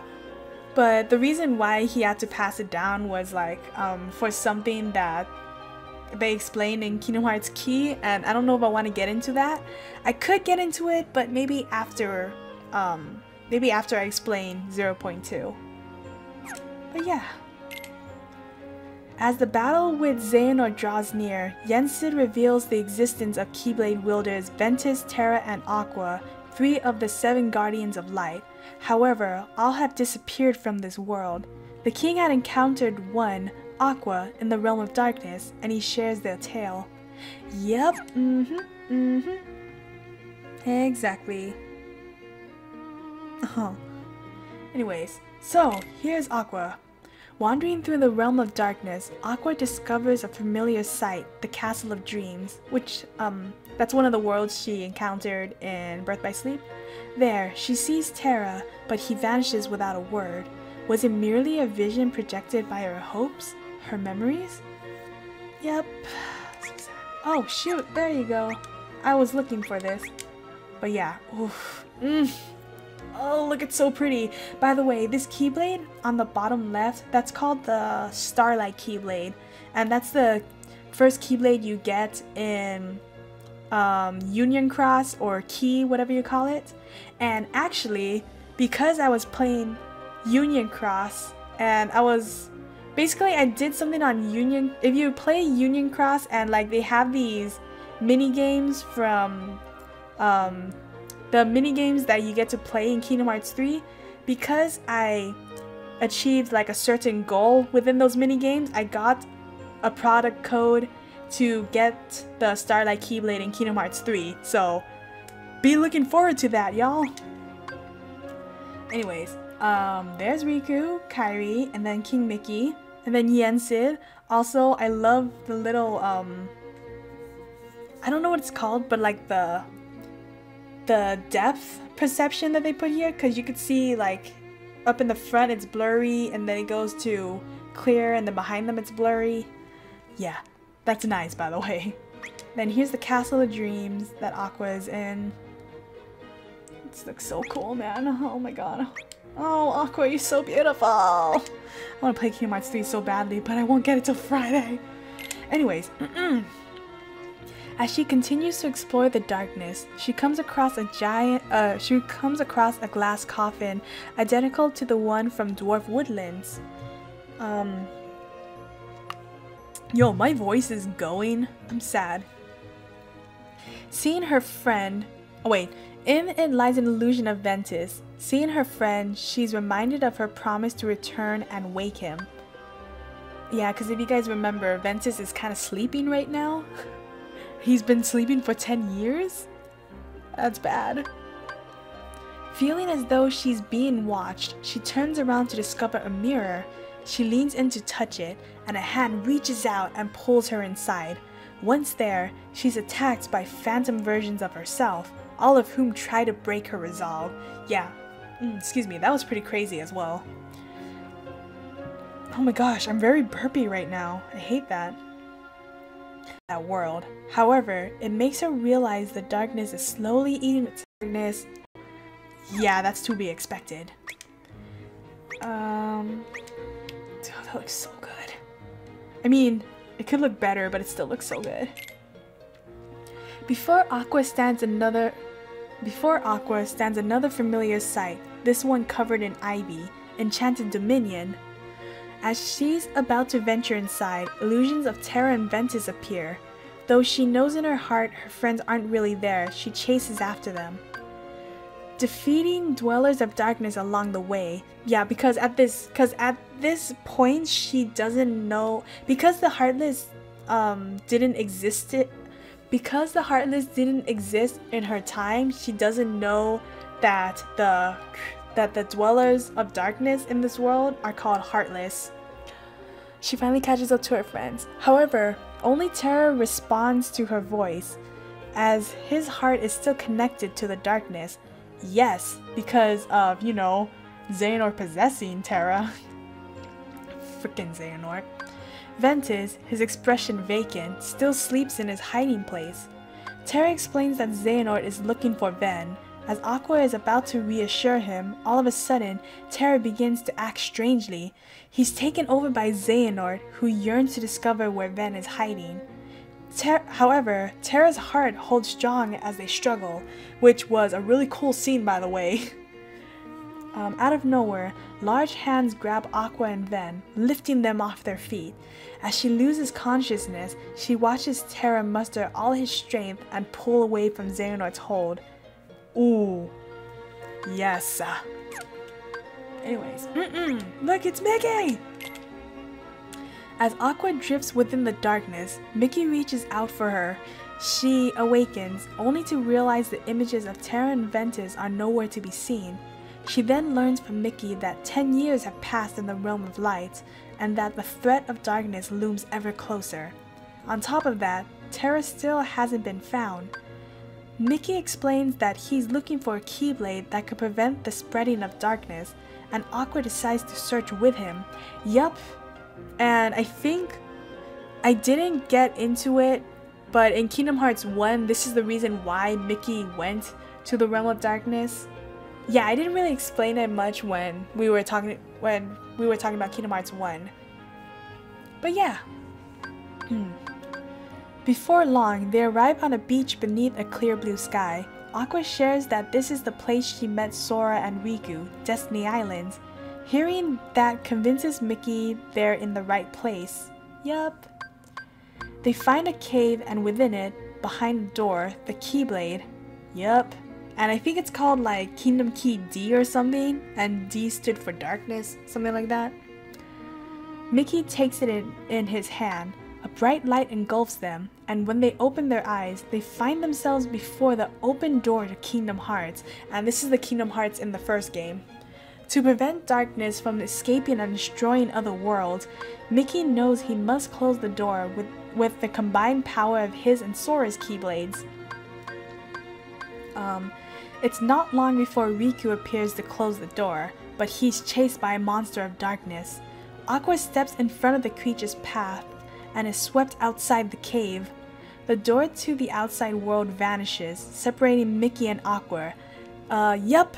So basically, she had a chance to go back to the real world, but then, you know, a Heartless just had to be chasing Riku, and she just had to save him, and the thing just had to take her back to the world of darkness, to the realm of darkness, and now she can't go back to the real world, or to the world of light.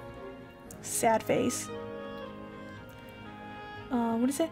As Aqua fights the monster, she realizes that she cannot go home yet, but knows she'll make it there one day. Then together, Sora and Mickey close the door to Kingdom Hearts. Yeah, sad face. Anyways, next. How are you guys doing so far though? You doing okay? We're almost done, don't worry.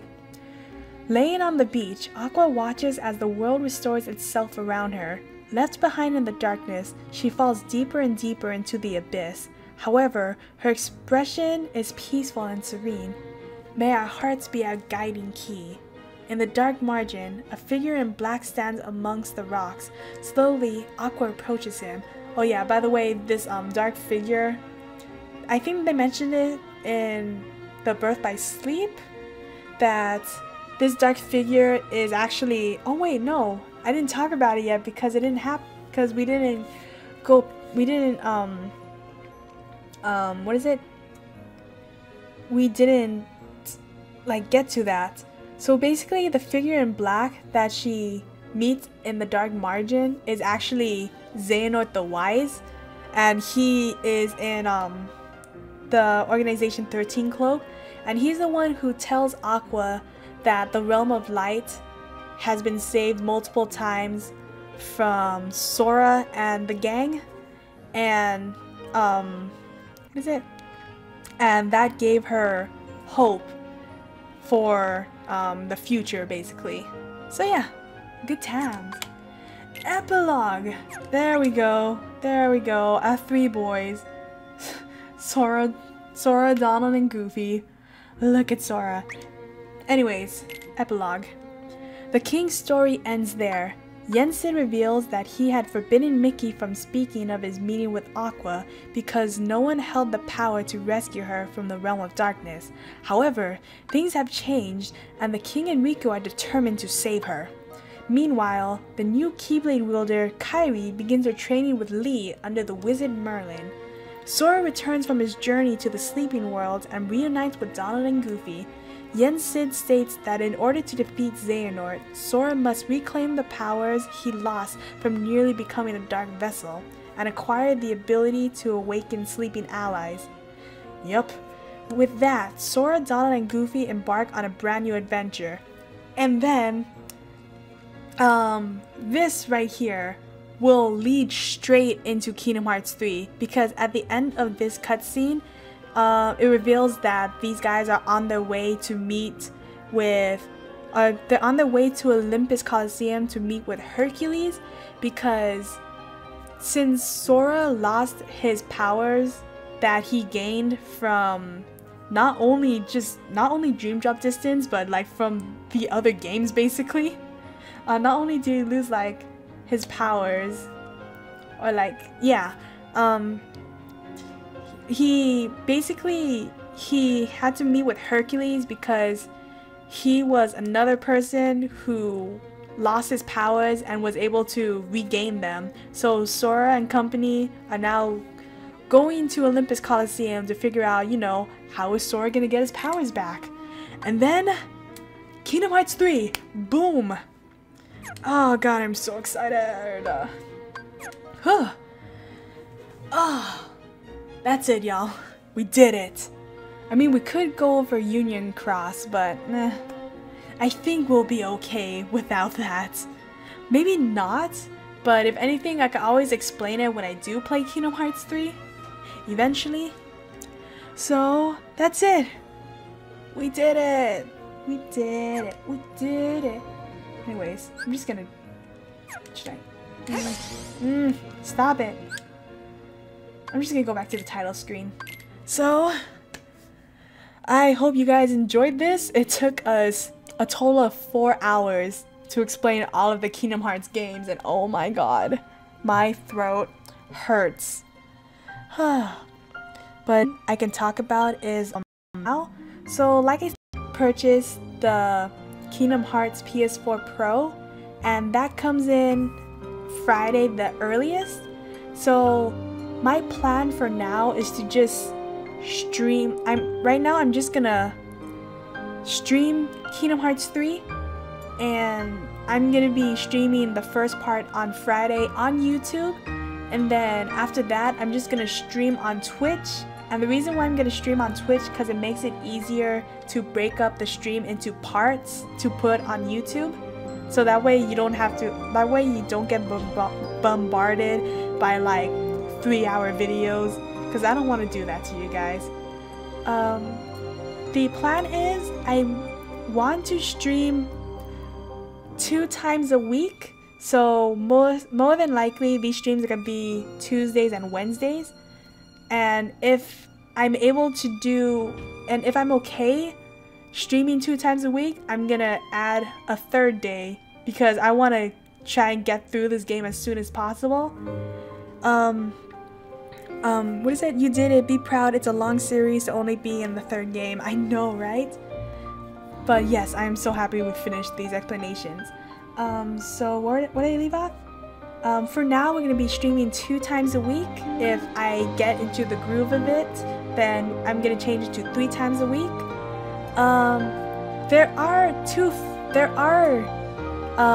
Shoot, why is this music so loud? There. I lowered it down just... Oops. Dang, you guys didn't tell me how loud this was. Crazy. Because I don't have my headphones on, so I can't actually hear it. But, there are 2 things I do want to mention, though, that I think are really important. One, like, the main thing, guys, is that I really don't like spoilers. Like, excuse me. It got to the point where I actually unsubscribed temporarily to the YouTubers that I know are playing Kingdom Hearts right now. So I'm trying to avoid spoilers as much as possible. If no, don't you dare. If at any point while I'm streaming, if say like I get spoiled like multiple times while I'm streaming, I will be forced to stop streaming and just record in advance. So please don't spoil it. Another thing though, that if my schedule does get really busy, I'm just gonna probably decrease to 1 stream a week. But if I'm still too busy with that, I'm just gonna stick to just playing and recording it. So, did you ever get Nintendo Switch Online? Oh shoot, I forgot we were talking about that. No, I have not, Ignis. I actually haven't touched my Switch in like a good week or so. So don't spoil that there might be Keyblades in it. You know, how should I explain this? Obviously, that is not a spoiler, Jin. And the best way to explain what you did there, that's... The nicest way to say it is that you're trying to be funny, and when it comes to spoilers, I don't like it when people are trying to be funny, and I'm not getting mad, I'm just telling you how it is. But anyways, yeah, just please don't try to spoil it, because if you do, I'm not going to enjoy the game as much as I would spoiler free. So like I said, if I do get spoiled too much, I'm going to be forced to stop streaming and just record my reaction. Because I really do like streaming, honestly. I just don't like people spoiling it. The other thing is, like I said, if I get too busy with my classes, I would have to not stream and just record anyways. So yeah, so no fake spoiler jokes, got it. Yes, because even I have a low tolerance for fake spoiler jokes. I'm a very serious person when it comes to spoilers. But yeah, like I said, I'm gonna do a separate video on that. So do expect that in like, hopefully before Friday. And then Friday, if my PS4 does come in Friday, then definitely expect a stream then. So just letting y'all know. So my throat hurts, so I think I'm gonna call it quits for tonight. So thank you so much for watching, everyone. I want to thank Dungeoneer, or Jin, who I call for short, and I also want to thank Ignis Evergreen for coming and chatting for a bit. And then also for those who visited the stream without chatting, I want to thank you guys for just stopping by as well. If you have any tips, advice, or recommendations for me, please leave them in the comments below. And if you want to talk more about Kingdom Hearts 3 or any other of the Kingdom Hearts games, also leave them in the comments below. So with that said, this has been Flurry of Destiny, and I'll see you most definitely and freaking finally on the next video for Kingdom Hearts 3. Goodbye and good night, cause my throat hurts. Goodbye, Ignis. Bye, Jin. Good night, guys. I have to do homework anyways.